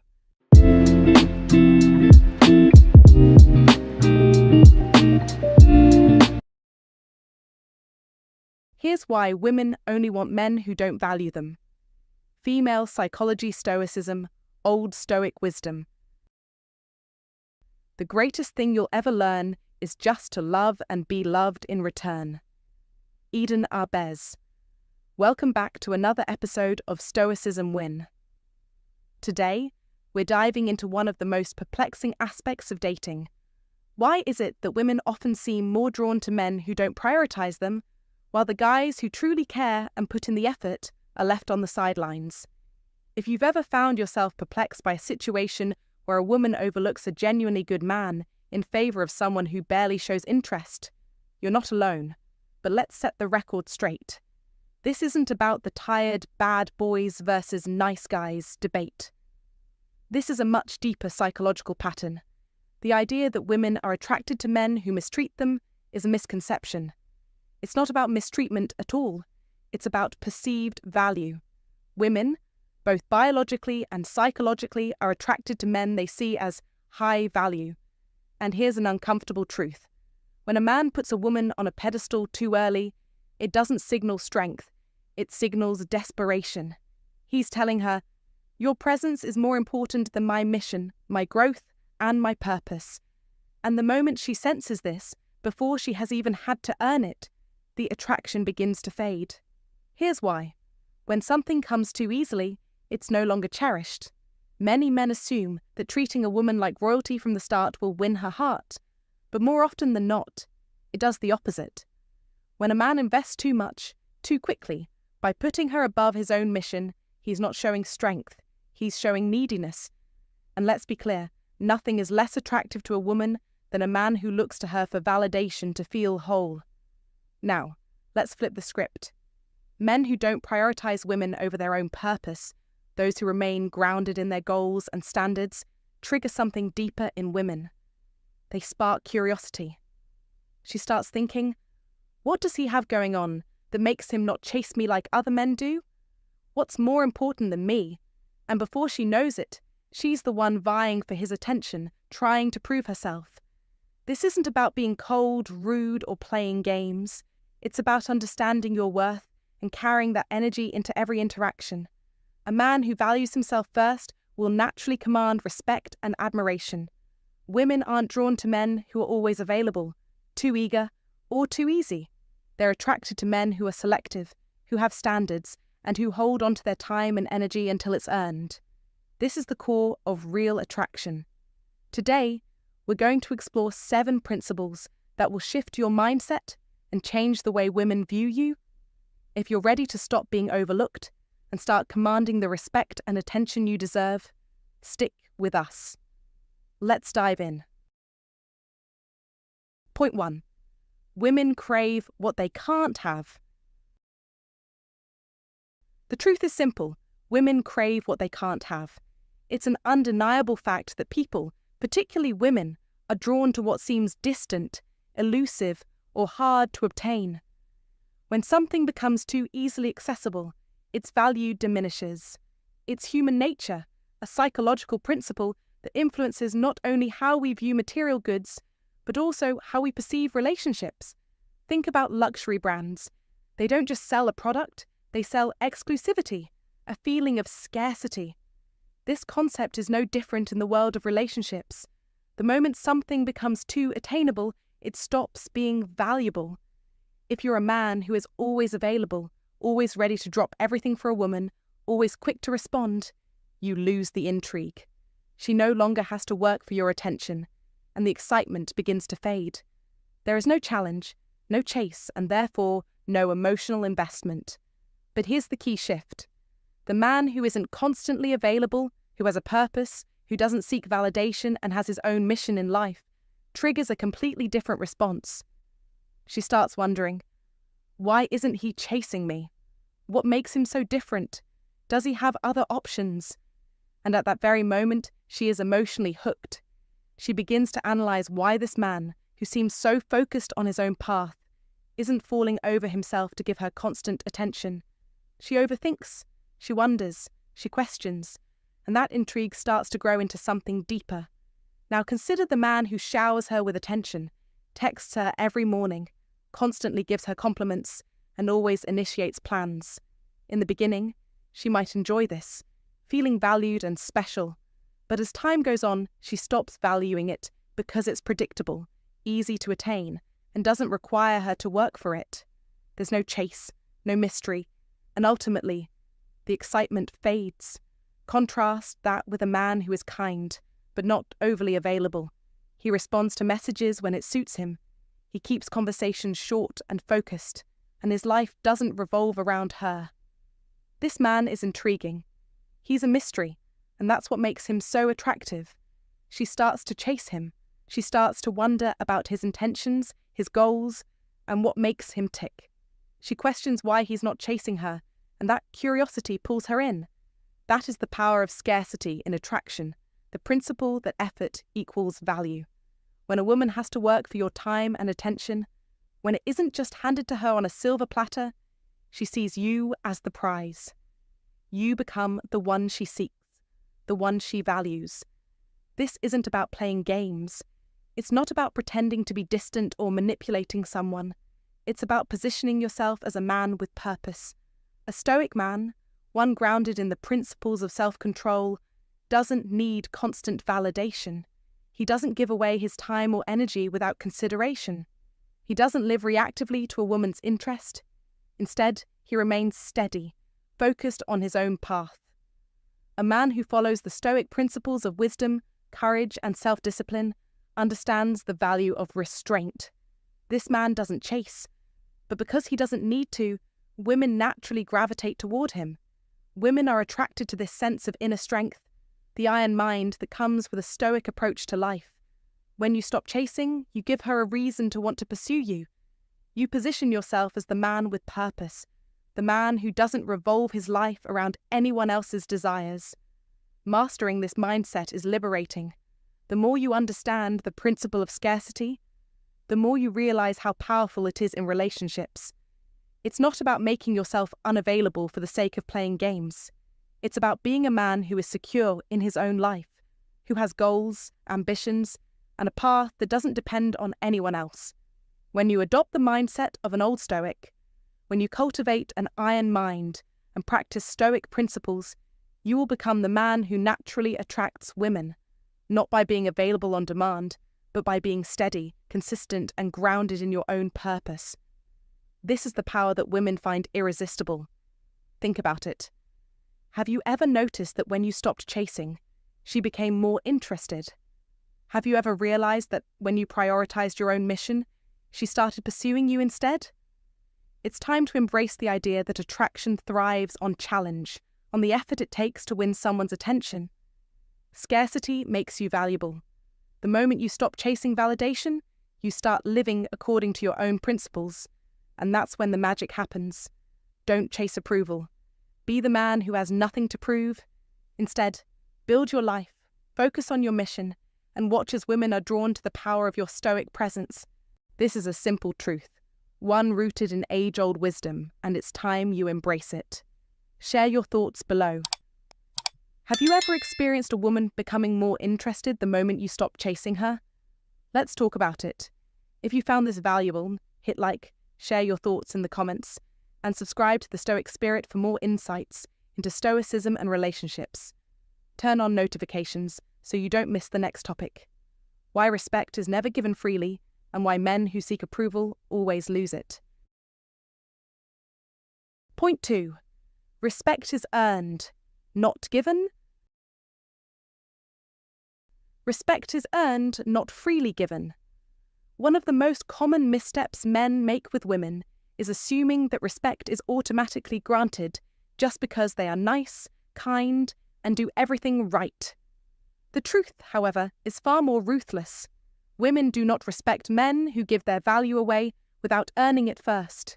You cannot demand respect. Respect must be earned, and that means establishing your worth. Think about it.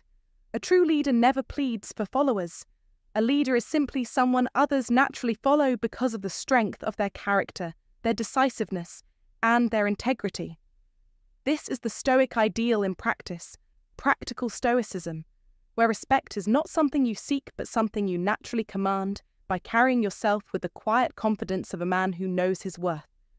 When a man, however, overinvests in a woman's approval or tries too hard to impress her, his value drops in her eyes. Women instinctively pick up on this, and when they sense that he is desperate or needs validation, they automatically lose respect for him. Now, picture a scenario where two men take a woman out on a date. The first guy is eager to impress.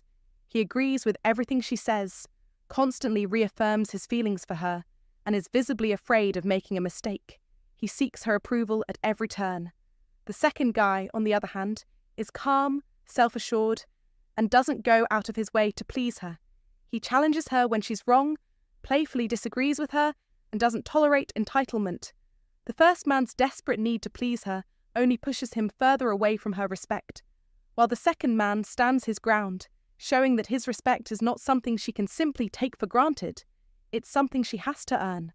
This dynamic highlights a core principle of Stoic rules in relationships: the ability to remain grounded in your own values without being swayed by external approval or disapproval. The second man's respect for himself is what makes him truly valuable in her eyes, not his actions aimed at impressing her. This is the distinction between men who are respected and those who are overlooked. Women respect men who have self-respect. When you place a woman above yourself, you position yourself as inferior, and no woman will ever respect a man she perceives as inferior to her. On the other hand, when you carry yourself with the confidence that comes from knowing your worth, a woman cannot help but respect you. This confidence is rooted in understanding that you are enough as you are, and that you will not compromise your principles or self-worth for the approval of others. The Stoic mindset teaches us that respect is not about doing things for others to gain their approval, but about holding firm to your values and knowing that your worth is intrinsic. The moment you stop seeking validation from others, especially from women, You begin to command respect, because you know that respect cannot be begged for, only earned. This Stoic principle should shape how you interact with women. If you place too much value on her opinion or approval, she will see you as weak, and this weakness will erode the attraction and respect she has for you. When you show a woman that you are willing to walk away, whether it's from a relationship, a date, or a disagreement, she is forced to recognize your value. When you stay true to yourself, no matter how much she might try to test you, you demonstrate that you are not desperate for her attention, affection, or approval. This is the key to attracting respect and maintaining a strong, healthy dynamic in any relationship. Practical Stoicism isn't just about how you handle life's challenges. It's about how you interact with others, including women. And the rules are simple. Don't seek validation, don't overinvest, and don't compromise your value for anyone, least of all a woman. At the end of the day, the respect you get from others, especially from women, is directly related to how much you respect yourself. Stop chasing her approval. Stop bending over backward to make her like you. Respect is a two-way street, and if you give her the space to earn it, she will start to value you more. A man who commands respect is a man who values himself first and foremost. He does not chase, he attracts. So, stop undervaluing your worth in the pursuit of someone else's affection. Start living by the Stoic rules of self-respect and watch as your relationships begin to change for the better. Never forget, your value is not defined by how much you give to others, but by how much you believe in yourself. If you want to command respect, stop chasing it and start earning it. A man who values himself is the one who attracts respect naturally. Remember, respect isn't given. It's earned through unwavering self-worth. If you agree with this, drop a comment right now. I am the man who knows my worth. Like this video, subscribe for more unshakable wisdom, and remind yourself daily, respect starts with self-respect. Point 3. Desperation kills attraction. Desperation is the silent killer of attraction. It is the deadly force that will swiftly dissolve any semblance of interest a woman has in you, no matter how hard you try to keep it alive. When a woman senses that you're desperately seeking her approval, that you're waiting for her to validate your worth, she pulls back. And it's not because she's cruel. It's because attraction, at its core, is not a reward for good behavior, but a perception. It's about how she perceives you, your value, your confidence, and your ability to stand firm without relying on external validation. She respects a man who doesn't need her validation to feel complete.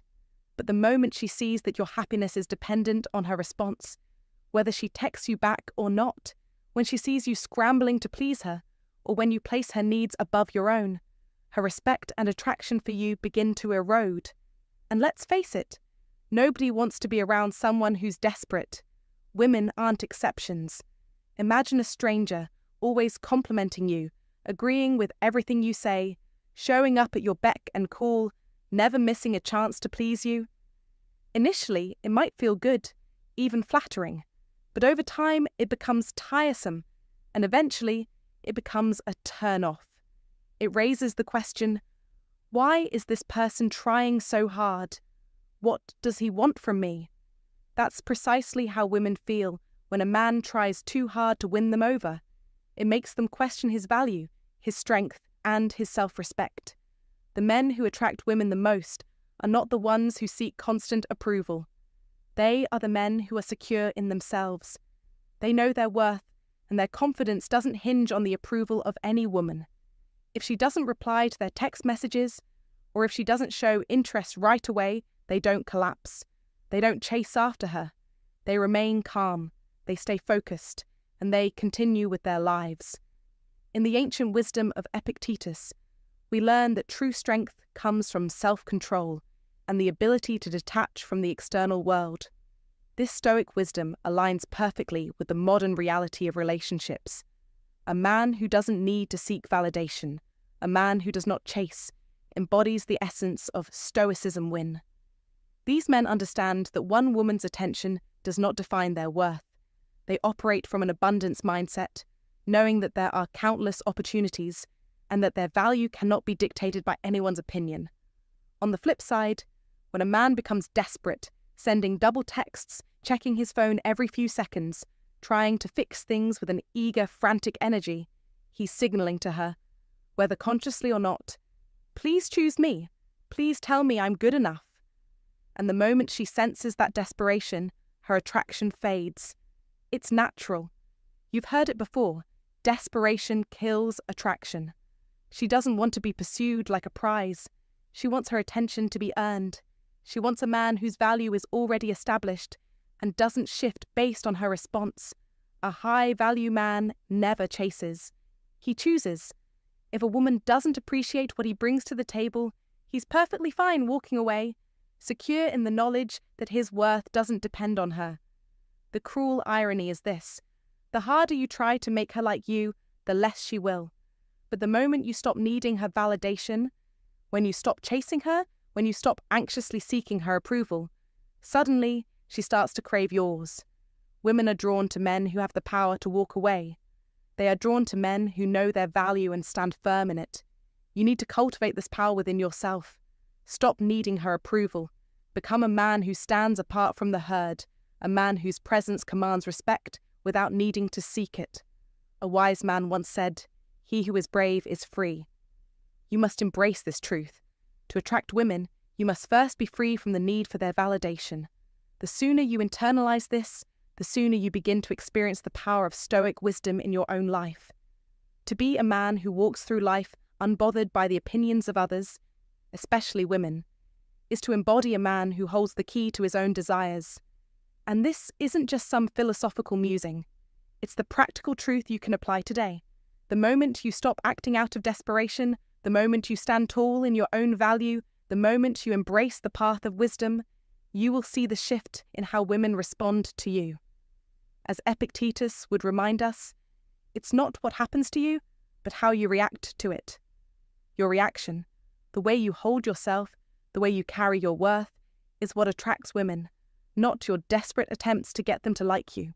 So, my friend, the next time you feel the urge to chase or double text, remember this: the harder you chase, the further she runs. Instead, choose to stand firm in your own value.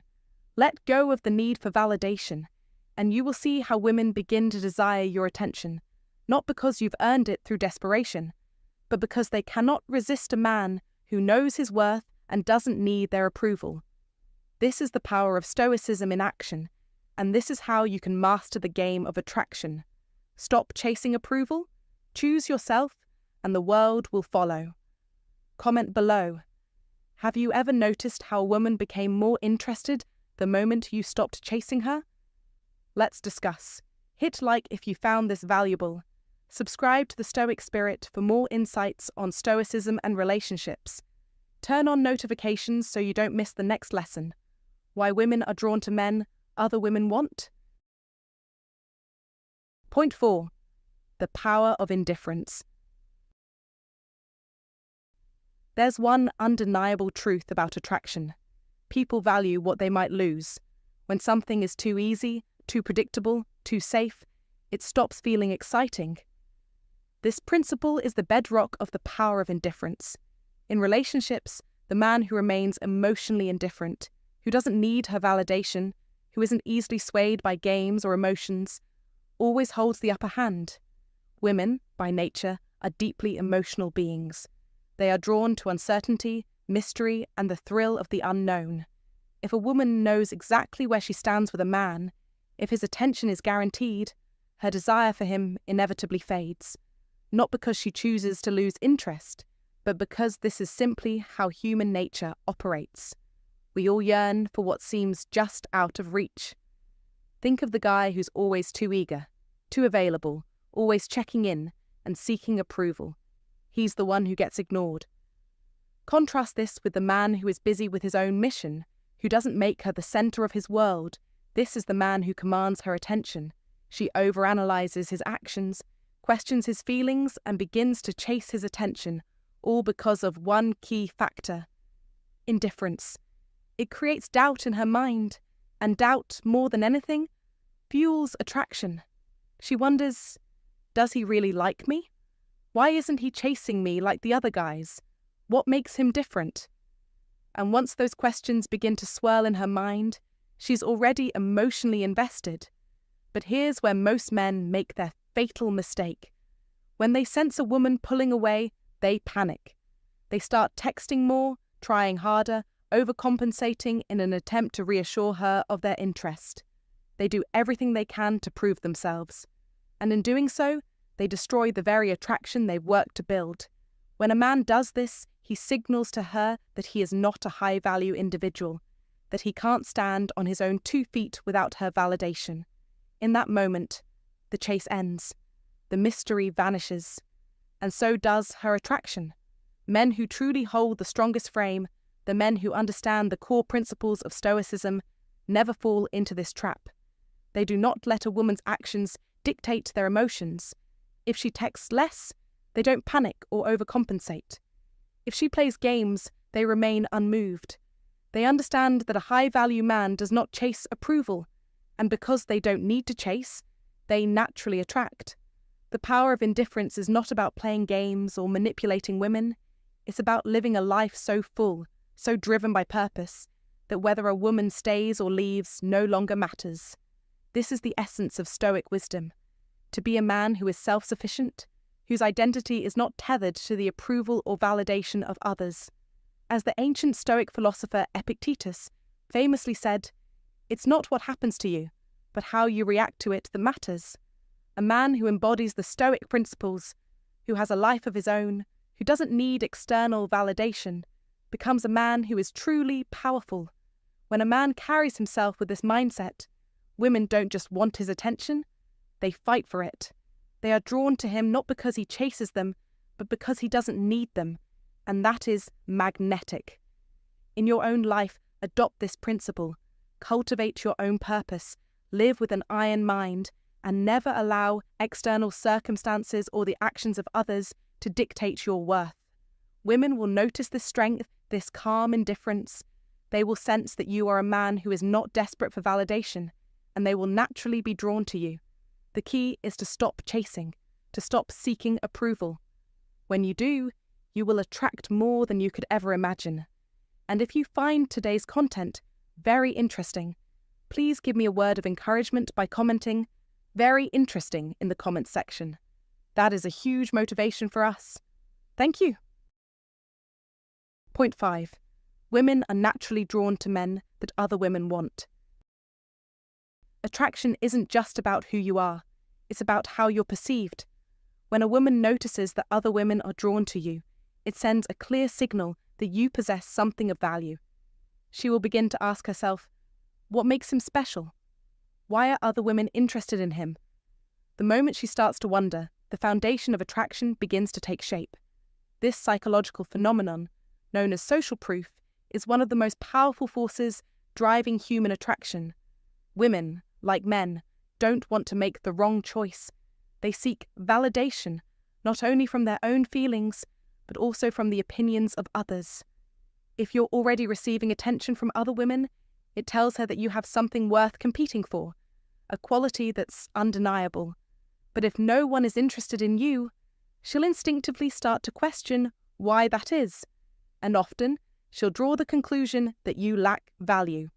This is why men who struggle the most with women are often those who are completely overlooked by them.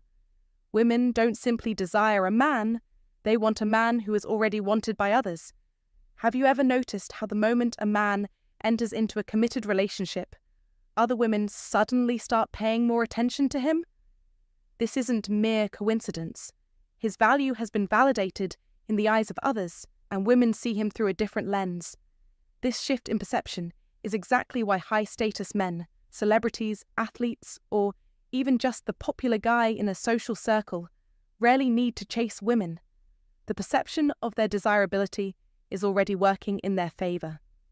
Imagine stepping into a room where 2 men are present. One is standing alone, while the other is surrounded by a group of women, laughing, confident, and enjoying himself. Which man seems more attractive? Women are instinctively drawn to the man who already has attention from others. This is no different from the way people are naturally more attracted to a restaurant that has a long line outside, rather than one that is completely empty. The assumption is simple. If others want it, it must be valuable.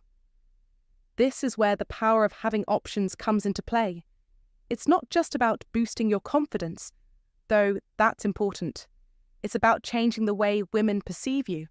When you have options, you become more than just an available man. You become a man in demand, and this drastically alters the dynamic of your interactions with women. A man who is wanted by others naturally carries himself differently. He's not desperate for attention. He's not bending over backwards to gain female approval. Instead, he exudes an effortless confidence that makes him incredibly attractive. This is the power of social proof. It isn't something you can fake. It's a reflection of your actual worth, and it happens organically as a result of the value you create for yourself and the world around you. The key takeaway here is simple. When you focus on cultivating your own value and living according to the principles of practical Stoicism, you will naturally become a man who is in demand. You will attract the attention of women, not by trying to impress them, but by simply being someone who values himself and his life.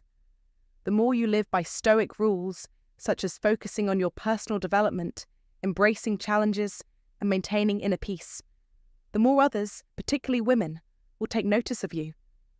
This is not a gimmick or a shortcut. This is a principle grounded in ancient wisdom that has proven effective across time.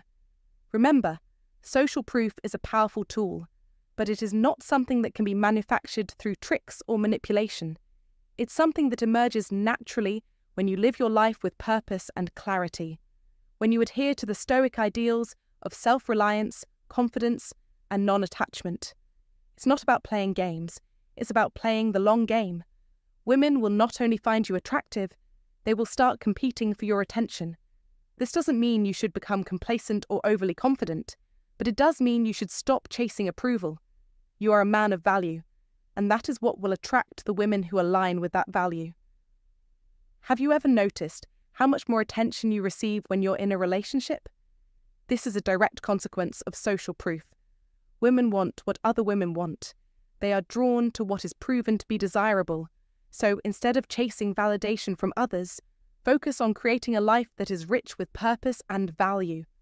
Focus on developing yourself and living with the principles of Stoicism, rejecting distractions, focusing on inner peace, and leading with strength. This will naturally attract the right kind of attention. Remember, attention loses its value when it's freely given without effort.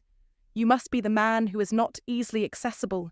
The moment you stop trying so hard is when the women who truly deserve your attention will start noticing you. And they won't just want you. They'll start vying for your attention, competing to earn a place in your life. So, embrace these principles. Focus on becoming the best version of yourself, grounded in Stoic wisdom, and watch how the world, especially women, begins to see you differently. If this resonates with you, leave a comment below. Have you ever noticed women paying more attention to you when you're in a relationship? Let's discuss it. And don't forget to like, subscribe to the Stoic Spirit, and turn on notifications for more insights on Stoicism and relationships. The Stoic approach to life doesn't just improve your relationships, it improves every aspect of your life. Live with strength, focus, and purpose, and let social proof work in your favor. Point 6. Attention loses value when it's free. A man's attention is like currency. The more freely he gives it, the less value it holds. Yet, far too many men make the fatal mistake of handing it out like cheap, disposable goods. They shower women with compliments, double text like every social media post, and wait around, hoping for a response. What they fail to realize is this: women don't value attention that's given freely.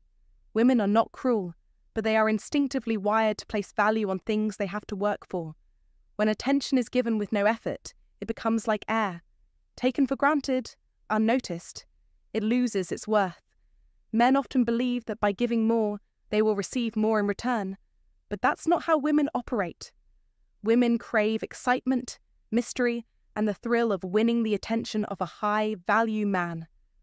When you give her attention without requiring anything in return, you don't appear confident, you appear desperate. And let me tell you this, desperation is the fastest way to kill attraction. There is power in withholding. A high-value man doesn't scatter his attention like breadcrumbs. He recognizes its worth. It's a limited resource, something precious, something rare. Imagine two stones, one a precious diamond, the other a common rock. Which one would you fight for? Which one would you treasure? Women chase what's rare, what's hard to earn. They don't chase what's handed to them on a silver platter. And neither should you. A man who understands the paths of wisdom doesn't fall into the trap of waiting around, checking his phone, hoping for a reply. While you're sitting there, anxiously staring at your screen, the woman you're pursuing barely gives you a second thought, because she doesn't need to. She hasn't had to earn it. The moment she realizes she doesn't have to work for your attention, respect fades. And where respect fades, attraction dies. A high-value man is selective with his attention. He doesn't waste his time on women who don't meet his standards. He asks himself, has she earned it? Is she reciprocating? Does she respect me? Or am I just feeding her ego? A man who knows his worth doesn't need to prove anything to anyone.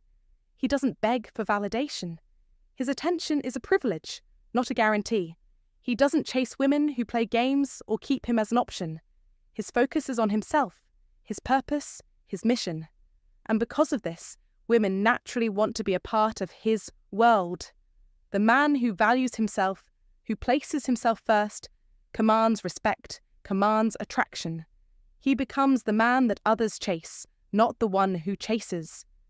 This is the essence of Stoic wisdom: to place value on oneself, to focus on one's mission, and to understand that attention, like anything valuable, is earned, not given away freely. In modern life, we often forget the power of scarcity. We think that giving more, offering more, will make us more attractive. But it doesn't. It repels. The woman who knows she can get your attention at any time doesn't appreciate it. The man who withholds, who makes his attention feel like a prize, is the one she'll chase. She wants to feel like she's earned it, not like it's a given. And here's the key. The less you care, the more they chase. A high-value man doesn't put himself in a position where he is at the mercy of another person's validation. He understands the power of self-respect and self-sufficiency. Take a step back. Evaluate. Are you the man who freely gives his attention, hoping for something in return? Or are you the man who makes others earn your time, your attention, your respect? The more you give away without being selective, the more your value diminishes. The more you hold back, the more your worth increases. This, my friend, is the power of Stoicism. It's understanding your worth, and it's having the strength to demand that others recognize it. Don't be afraid to make women work for your attention. Don't be afraid to let them chase you. After all, as the Stoic philosopher Epictetus said, freedom is the only worthy goal in life. It is won by disregarding things that lie beyond our control. And your attention? It is yours to control. Don't give it away freely. Point 7. Men who prioritize themselves always win. Most men make the same fatal mistake. They chase women instead of chasing excellence. They adjust their schedules, sacrifice their goals, and make women the center of their world. And then they wonder why those same women lose interest. Here's the truth. Women are not attracted to men who make them their only priority. They are drawn to men who have a purpose bigger than them. A man who puts himself first commands respect and desire automatically. He doesn't beg for attention. He doesn't wait by the phone. He doesn't cancel plans just to be available. And ironically, that's exactly why women chase him. Women don't want a man who revolves around them. They want a man who's on a mission, a man whose time is valuable. The moment a woman realizes that a man is willing to drop everything for her, she starts seeing him differently. Not as a leader, not as a strong, independent man, but as someone who's too easy to control. And no woman is attracted to a man who lacks direction. Men who win in life are the ones who focus on their own growth. They put their careers, their health, their mindset above seeking female validation. And ironically, that's what makes women crave them even more. Because when a man is truly busy, when he's fully engaged in his mission, women start competing for his attention. Most men think, if I show her enough love, enough effort, enough availability, she'll appreciate me more. But that's not how attraction works. Women don't respect men who need them. They respect men who choose them. And a man can only choose a woman from a position of strength if he's already fulfilled on his own. Look around. The men women admire most, they're not sitting around waiting for texts. They're not cancelling plans just to be available. They're too focused on their own growth. And that's the kind of energy that pulls women in. A man who prioritizes himself never needs to chase. He naturally attracts with his energy, his drive, his purpose. These are the things that make women crave his presence. And the best part? He doesn't do it for women. He does it for himself. Women are just a byproduct of his success. Comment below. Have you ever noticed that the more you focus on yourself, the more women chase you? Let's discuss. Hit like if this resonated with you. Subscribe to the Stoic Spirit for more insights on Stoicism and relationships. Turn on notifications so you don't miss the next lesson. The final key to mastering attraction. The final key to mastering attraction. Stop chasing. Stop overgiving. Start choosing. You only have one life. Make it count. Women don't respect men who need them. They respect men who choose them from a place of power. If your world revolves around her, you're essentially saying, I have nothing better to do. And the moment she realizes that, she's gone. You think love is about giving more, being loyal, always available? Wrong. Women don't value what's handed to them. They value what they have to work for. When she knows she has you completely, the thrill fades. That's why she's drawn to the man who stands firm, the man who has a bigger purpose than her. If you keep chasing, begging, and proving yourself, you'll lose yourself in the process. And once you lose yourself, you've already lost her. Flip the script. Build your life. Build your success. Build yourself. Not for her, for you. Women are a byproduct of your success, not the goal of it. The right woman will follow, the wrong ones will fade away. And you? You'll finally be free. Comment below. Have you ever noticed how women want you more the moment you stop chasing? Let's talk. Hit like if this resonated with you. Subscribe to Stoic Spirit for more no-nonsense lessons. Turn on notifications because next time we're going deeper. Stay strong. Stay focused. Protect your power. See you next time.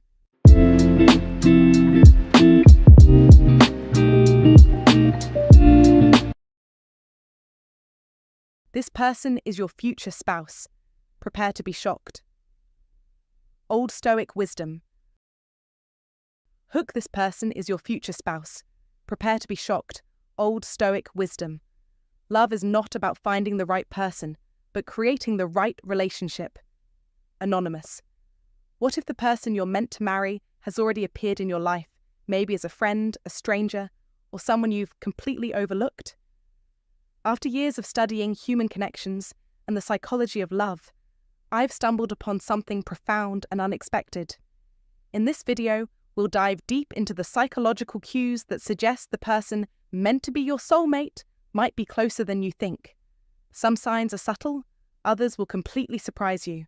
But by the end of this journey, you may just discover that you've already encountered the one you're meant to spend forever with, and never even realized it. So, take a moment, breathe, and open your heart, because what I'm about to share could forever change your perspective on love. Section 1. They feel unexplainably familiar. In life, there are moments when you meet someone and it feels as if you've known them for a lifetime. You can't quite put your finger on it, but there's an undeniable comfort in their presence, a silent, almost eerie ease that settles deep in your bones. It's like a sigh of relief from your very soul. This is not just some fluke or coincidence. Psychologists call this implicit memory activation, a complex process in which your brain recognizes emotional patterns. But don't get it twisted. It's not about knowing this person from some past life or previous encounter. It's about how they make you feel, safe, seen, and truly understood. They hold familiarity that goes beyond rational explanation. This feeling doesn't always arrive in a dramatic burst of emotion. Sometimes, it's the subtle things that matter most. The calm look in their eyes, the way your conversation flows effortlessly without effort, and the sense that you can be your true self around them. In today's world, where people constantly wear masks and pretend to be something they're not, that kind of comfort is incredibly rare. When you experience it, when your nervous system relaxes with someone almost instantly, don't dismiss it. Don't let that feeling slip away or fade into the background. It's a powerful signal that you might be standing in front of someone destined to be part of your life. In the words of the great Stoic philosopher Marcus Aurelius, the soul becomes dyed with the colour of its thoughts. This is not just about meeting someone, it's about the emotional resonance, the unspoken connection that can shape your future. To truly grasp what's happening here, understand this. It's rooted in deep human experience, an iron mind's ability to sense what resonates and what doesn't. The old Stoic principles teach us to trust our instincts, to recognize when something, someone, is aligned with who we are at our core. They encourage us to remain vigilant and aware, sharpening our perception to detect truth even when it's hidden beneath layers of doubt and confusion. This deep familiarity isn't an accident. It's an old, primal signal your mind recognizes as true, as real, as what your soul has longed for, even before your conscious mind fully understands it. The ancient Stoics believed in mastering our reactions, honing an inner strength so sharp it could slice through any uncertainty. And when you meet someone who brings that feeling of familiarity, it's a moment that can guide you toward a path you were meant to walk. The beauty of this connection lies in the simplicity and the quiet moments that define it. There's no need to impress or put on a show. With them, you don't need to be anything other than yourself. It's a freedom, one that only those who have mastered their inner world, their iron mind, truly understand. The old Stoic mindset reminds us that the best relationships are built not on performative gestures, but on authentic understanding and a shared silence that speaks volumes. When you meet someone who brings that sense of peace, recognize it. Don't question it or try to rationalize it. Your instincts are whispering truths that are ancient, deep, and powerful. This kind of familiarity is like a rare, precious gem. It doesn't happen every day. Many of us go through life surrounded by distractions, superficial interactions, and fleeting encounters. But when that right person comes into your life, you'll feel it. The Old Stoic wisdom teaches us that the most profound connections often appear when you least expect them, and they often arrive with no noise, no grand declaration. Instead, they slip in quietly, like a river flowing through a canyon, slowly but surely carving its way through the rock of your life. As men, we sometimes struggle with acknowledging these deeper emotional patterns. We're often taught to focus on logic, on what we can see and touch, ignoring the subtle currents beneath the surface. But embracing the Stoic approach means trusting not just what we know, but what we feel. When you meet someone who feels familiar, who brings you peace, allow yourself to lean into that feeling. Don't be afraid to recognize it for what it is. That familiar presence could very well be your future spouse, a partner destined to walk beside you for the long road ahead. This connection may not always make sense at first, and it might even contradict some of your old beliefs, but remember that life is constantly evolving, and the old Stoic principles urge us to be open to change, to embrace what is real rather than what we expect.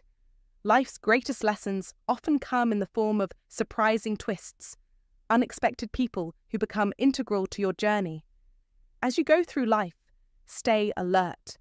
Pay attention to how you feel around certain people, especially when their presence makes you feel calm and whole, like you've come home after a long journey. This is not an ordinary connection. It's a sign, a signal from your subconscious, a whisper from the depths of your soul, telling you that the person in front of you might just be the one who was meant to share this part of the journey with you. Section 2. Emotional mirror moments. Your future spouse won't just be a source of comfort. They will challenge you in ways that will push you to grow, not by tearing you down, but by reflecting the parts of yourself that you haven't yet healed. This is an emotional mirror, a concept discussed by psychologists that plays a critical role in personal transformation. The right person will, at times, trigger past wounds, not to hurt you, but to help you face them and heal. These triggers will bring to the surface fears you've long buried, insecurities you've overlooked, and emotional scars you've avoided. It might feel uncomfortable, even bewildering at times. You may not understand why it's happening, or why they seem to be stirring up old emotions. But this is not chaos. This is growth in motion. The person who challenges you to confront your deepest fears and insecurities, yet stays patient and compassionate, is doing something incredibly powerful. Instead of fleeing when things get difficult, they remain steadfast, providing a steady foundation for you to process and heal. This process is not always pleasant, but it's essential for deep, lasting transformation. In the context of practical Stoicism, you must realize that this type of love and relationship is not about smooth sailing. It's about embracing the challenges that come your way. The Stoics taught us that our emotional responses are within our control, and that we should welcome difficulty as an opportunity for growth. When your partner triggers discomfort, do not shy away from it. The Stoic rules remind us that true power lies in how we respond to life's challenges, not in avoiding them. When you are triggered, it is an opportunity to confront and understand your own vulnerabilities rather than hiding from them. This is where your partner, as your emotional mirror, plays the role of a guide, not to make your life more difficult, but to help you see where you need to grow. Think of them as someone who has the courage to stay when everything inside of you wants to flee. They hold up a mirror, not just to the best parts of you, but also to the parts that need healing. If you embrace this process, you'll find that the journey leads you to a stronger, more resilient version of yourself. This is the essence of love that stands the test of time. It's about becoming your best self in the presence of someone who is not afraid of your shadows, your pain, or your past. They don't run from it. They walk beside you, encouraging you to confront what needs to be faced. In today's fast-paced world, many people look for relationships that are easy, comfortable, and free from conflict. But if you only seek comfort, you will miss the opportunity to truly grow. The love that lasts isn't the one without conflict. It's the one that can endure through it. This is the kind of love that creates emotional depth. You don't just love each other when things are easy. You love each other when things get real. When the challenges of life bring up emotions you didn't even know existed. The modern world often teaches us to avoid discomfort, but true strength lies in facing it. Practical Stoicism tells us that discomfort is a natural part of life, and it is something that can be used to our advantage. Just as a sculptor shapes a statue by chiseling away at stone, our relationships often shape us by forcing us to confront the parts of ourselves we would rather ignore. If your future spouse is willing to be the mirror, to stand with you as you face these uncomfortable truths, then you are not just in a relationship. You are in the process of becoming the best version of yourself. And that, my friend, is the foundation of love that is not only deep, but lasting. If you want a love that challenges you to grow, not just a comfortable relationship, comment this right now. I embrace growth through discomfort. True love is forged in the fire of life's trials. Section 3. The silence that speaks. The most powerful force in life often lies not in the words spoken, but in the silence shared. It's not about filling every moment with chatter or restless noise. No, true power lies in the moments when you're so connected with someone that silence becomes its own language, more profound, more intimate, more meaningful than any words could convey. This kind of connection is not common. It's the rare bond where your very presence with someone creates a harmony between two souls. This is emotional resonance, your nervous systems operating in perfect sync, in complete alignment. There's no need for pretense, no uncomfortable tension or anxious distractions. There's just you, them, and a space where you can simply exist together without fear or doubt. To sit in silence with someone, to feel at peace in their presence without uttering a single word. That is the true power of connection. In a world that never stops screaming for attention, for constant validation, for more noise, the person who can sit quietly beside you and make you feel like everything is right in the world, that's someone who's worth everything. Silence in the right company is never empty. It's an unspoken understanding, a shared presence that speaks louder than any declaration of love ever could. It's the foundation of something much deeper than fleeting moments. It's what endures. In the paths of wisdom, the words of Epictetus and Stoicism echo. He who is not a good servant will not be a good master. It's about the ability to be still, to know that true power comes not from doing, but from being. Don't just look for someone who fills your life with noise. Find the one who sits with you in the quiet, who shares that calm space. You've been searching for this calm, this presence, and you finally found it. Don't let it slip away. The silence that speaks, the shared peace, is the sign you've been waiting for. This is your future spouse. Embrace it. This is your path to wisdom, your victory in the silent understanding between two people who truly resonate with each other. So remember this: the silence that speaks, the shared quiet moments, is your foundation. In the relentless noise of the world, there's nothing more powerful. Nothing. Find it, hold on to it, be ready to act when it's in front of you. Section 4. Timings that feel meant to be. In life, timing holds a profound power, one that we often fail to grasp until it's too late. The person meant to be your life partner may not always enter your life as a stranger, but rather as someone who has been there all along, waiting for the right moment. Maybe you crossed paths once and it didn't work out, or perhaps you've known them for years. Regardless of the specifics, what truly matters is the shift in timing, the shift in you. You are no longer the person you were when you first met. As you evolve, as you grow into your own self-worth, you start to see things in a different light. The person you once overlooked, the person you dismissed, now shines with a new sense of possibility. The Old Stoic Wisdom speaks to this. We do not choose our circumstances, but we can choose how we respond to them. This is where the concept of an iron mind comes into play. When we are emotionally unavailable, when our hearts are closed off due to past wounds or unresolved pain, we simply can't recognize what is right for us. This is a fundamental Stoic principle, acceptance of where you are in life, without judgment, without expectation, allows you to see the world through a clearer lens. In our emotional blind spots, we miss opportunities and we miss people. But when your heart begins to heal, when you finally understand your worth, that's when everything aligns. When you embrace the core of your being, when you come to understand the value you bring to the table, that's when the universe, or whatever you believe in, shifts in your favor. Timing ceases to be random. You no longer view the event as a coincidence, but as a sign, one that has been there all along, only waiting for you to catch up to it. That moment you feel is destined, that is the hand of timing at work. Let me make it clear. This isn't about waiting for fate to randomly drop someone into your life. This is about preparing yourself mentally and emotionally. This is about cultivating the iron mind that the Stoics spoke of, where your focus is unwavering and your clarity is sharp.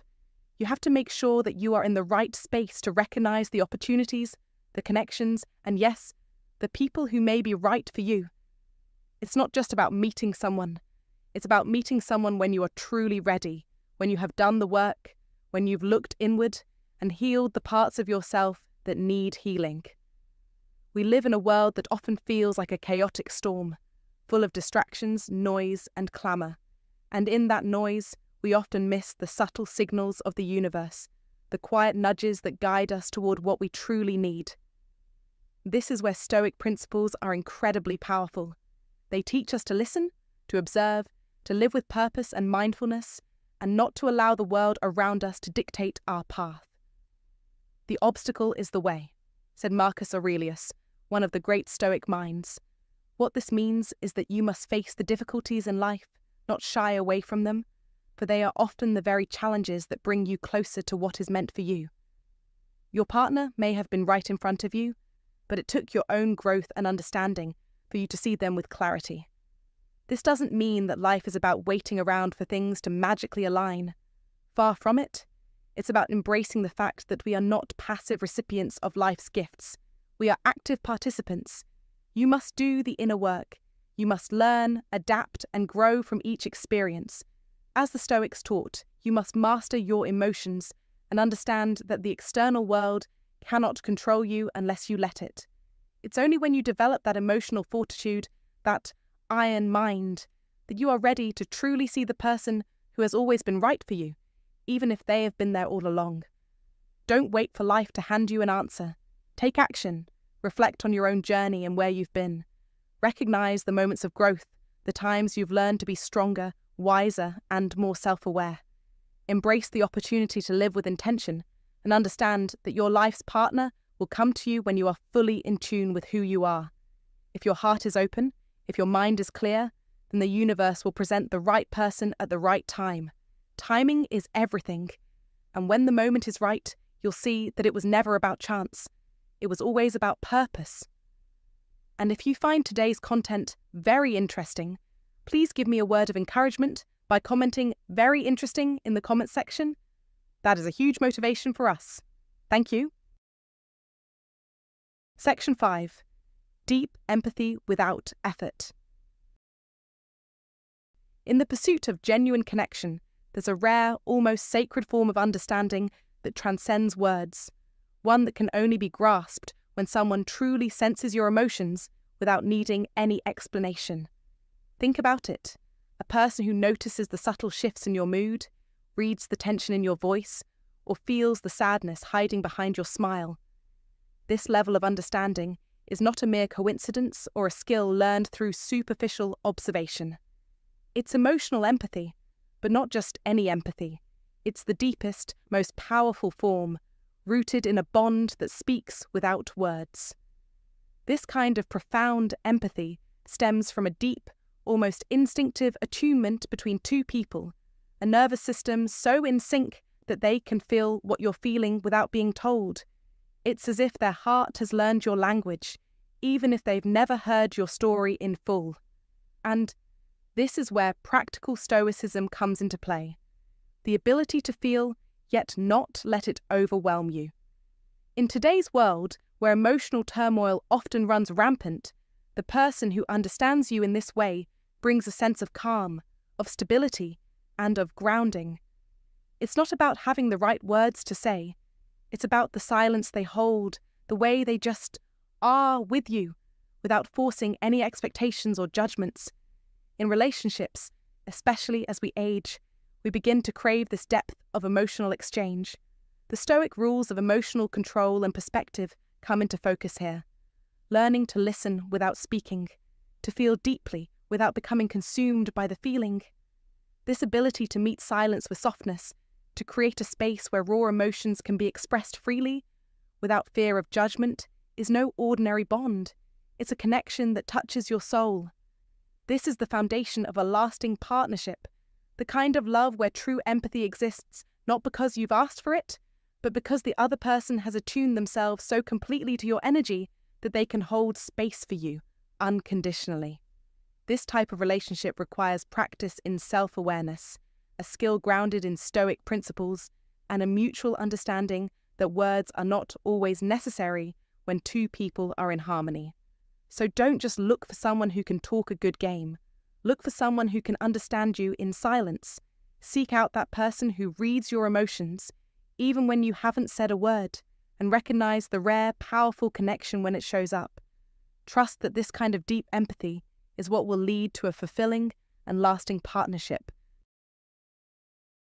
Section 6. They challenge your limits, not your worth.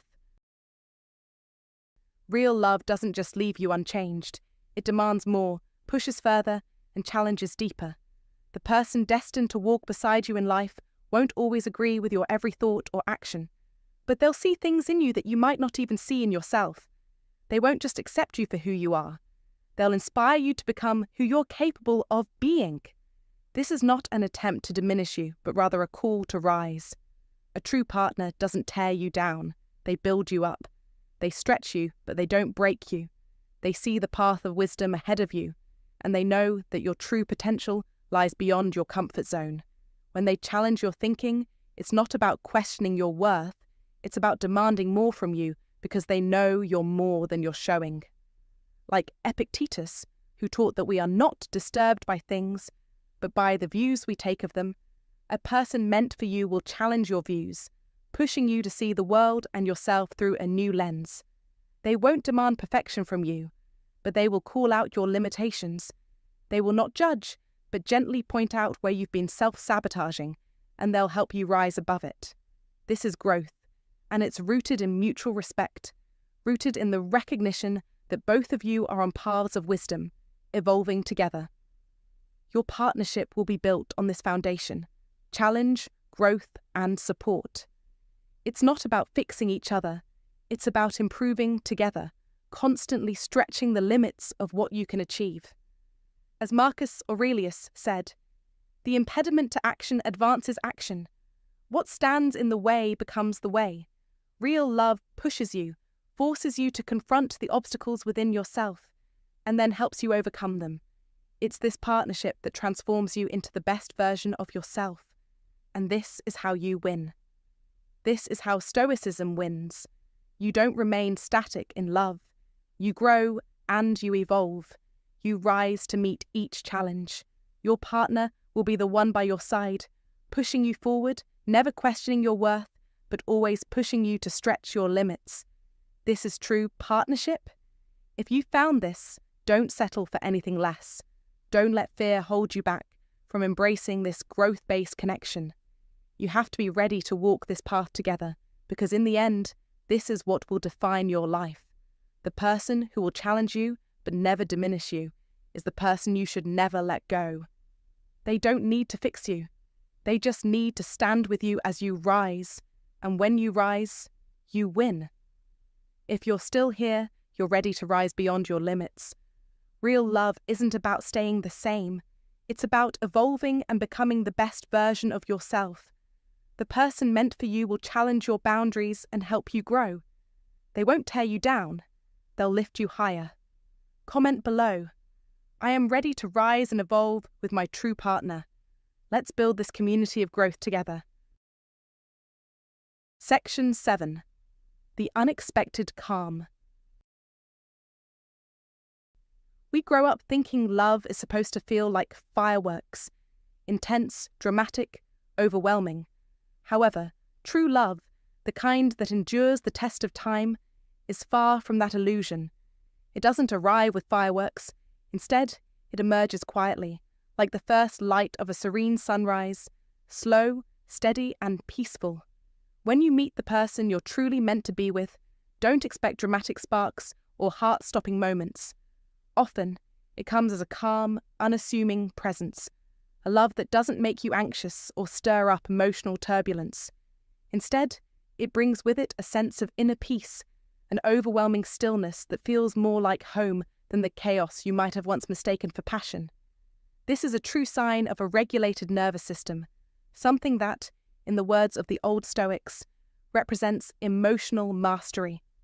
The Stoic principles of control and self-discipline guide us toward understanding that real love doesn't need to excite or overwhelm us. It doesn't provoke anxiety, it soothes it. In fact, the peace you feel with someone, the ease that settles over you, is precisely what true love feels like.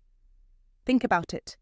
If you've ever met someone and felt an instant, deep sense of calm, like your soul could finally exhale after years of running, this may very well be the moment your life changes. That deep, unshakable calm is not something to overlook. It's often the sign that you found your partner for life. It's a natural reflection of someone who fits perfectly with you, like two halves that have been waiting for each other to finally come together. Don't mistake calm for boredom or indifference. True, lasting love is a stillness that provides comfort, not a desperate need for validation or excitement. This is what the Old Stoics would describe as an iron mind, a mind that understands and embraces the quiet, steady rhythms of life, rather than seeking constant stimulation.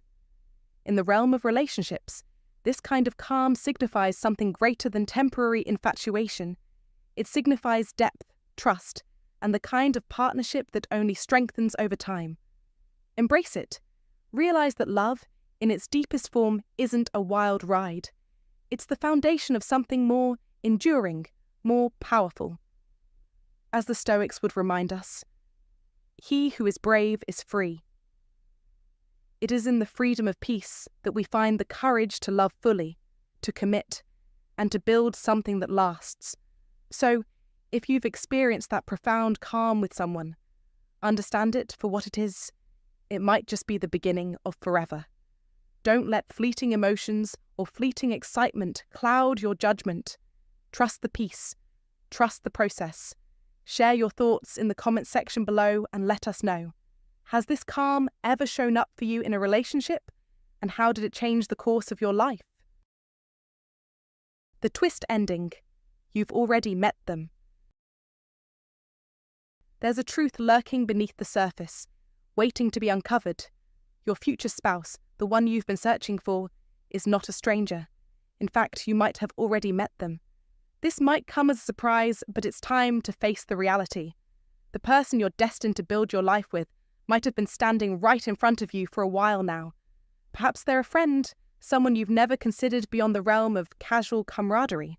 Or maybe they're a colleague, someone you've shared countless laughs with, but never took the time to understand deeply. It could even be someone you pushed aside because the timing just didn't feel right. But the truth is, the love often works in mysterious ways, and it doesn't always come crashing in like a lightning bolt.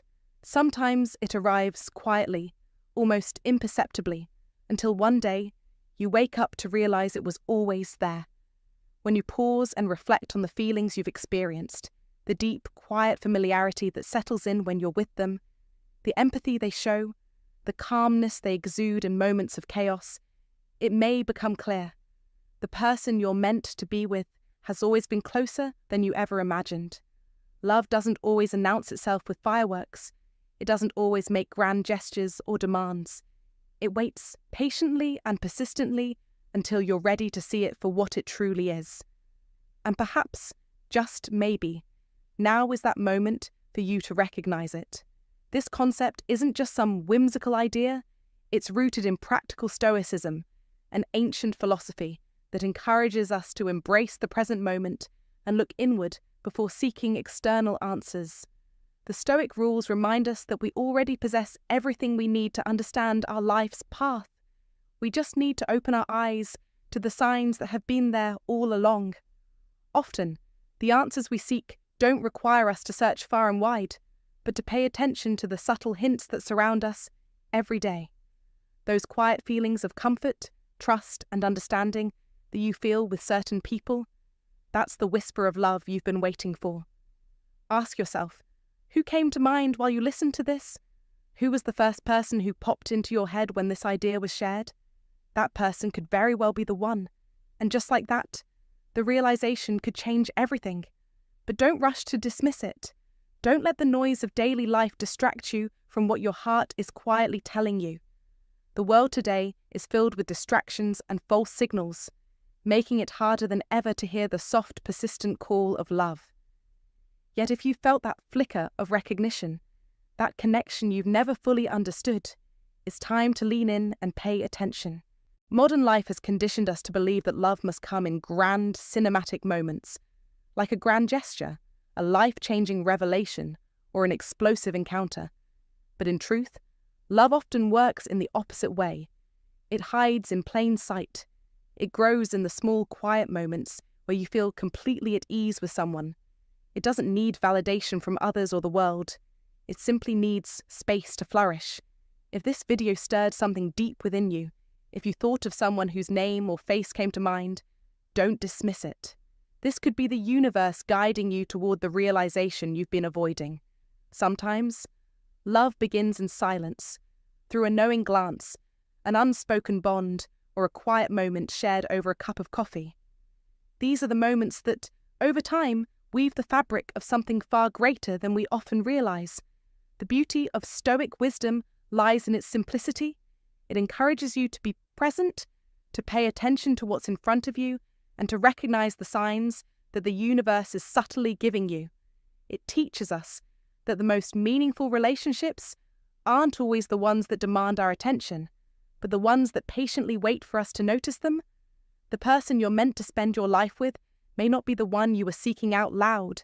It may be the person who's been quietly standing by your side, waiting for you to recognize the love that's been growing between you. So take a moment.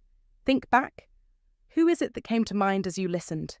Trust in the process, trust in your heart, and remember that love, real love, doesn't demand a grand entrance. It simply asks for your attention. You must recognize it when it appears, and if you do, it will unfold in ways you can't yet comprehend. Let go of the idea that love must be loud or dramatic. Instead, let it come to you in its own time, quietly and persistently. The greatest love stories often begin with quiet moments, and perhaps yours is one of them. In this world, filled with noise and constant movement, the greatest challenge is not finding love, but recognizing it when it quietly enters your life. The practical stoicism we must embrace encourages us to listen to our inner voice, to the gentle pull we feel towards certain people, and to understand that the love we seek might just be right under our noses, waiting for us to notice.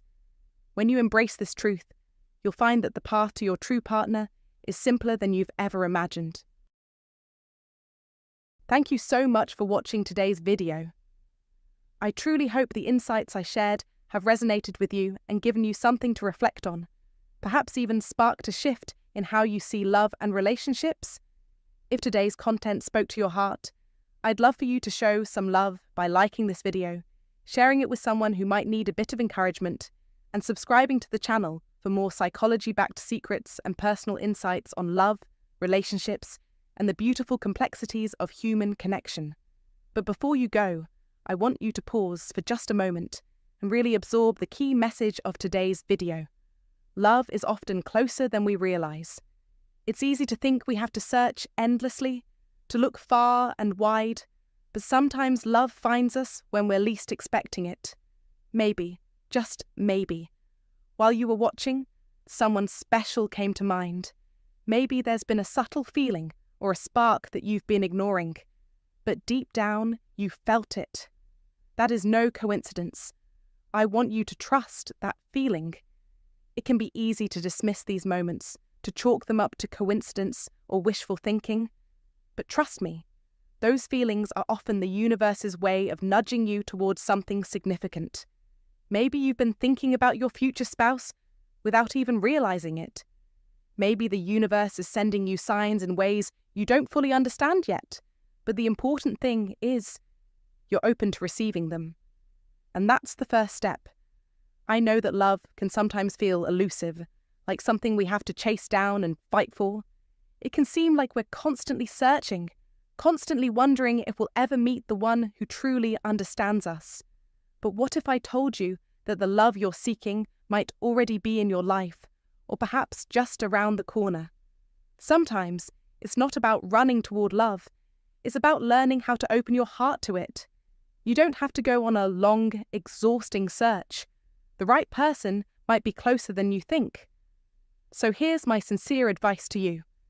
Start trusting the process. If someone crossed your mind today, or you felt a pull toward a relationship that's been lingering in your heart, don't ignore it. Don't let fear or doubt get in the way of something beautiful. Open yourself up to the possibility that this moment is part of your love story. And sometimes the first step toward forever starts with something as simple as paying attention to the subtle signs around you. Remember, love is not a destination. It's a journey. And while that journey may have twists and turns, highs and lows, it's important to embrace every part of it. Every lesson, every experience is shaping you into the person who is ready for the love you've always dreamed of. You are worthy of love, and you are deserving of a connection that honors who you are. So, I want to leave you with this. Trust in your own heart.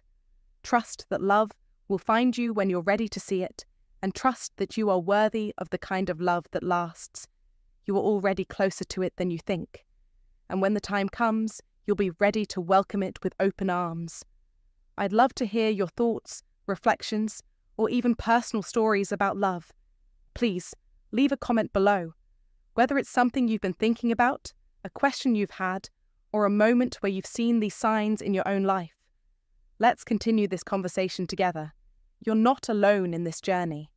Take care of yourself. Be kind to yourself. Love isn't something you need to chase. It's something that will come to you when you least expect it. Keep your heart open, and I promise you, the love you've been waiting for is already closer than you think. I can't wait to see you in the next video, and until then, remember, you are deserving of the most beautiful, fulfilling love. Stay open, stay patient, and keep believing in your heart's ability to find the right person. Until next time, take care and be well.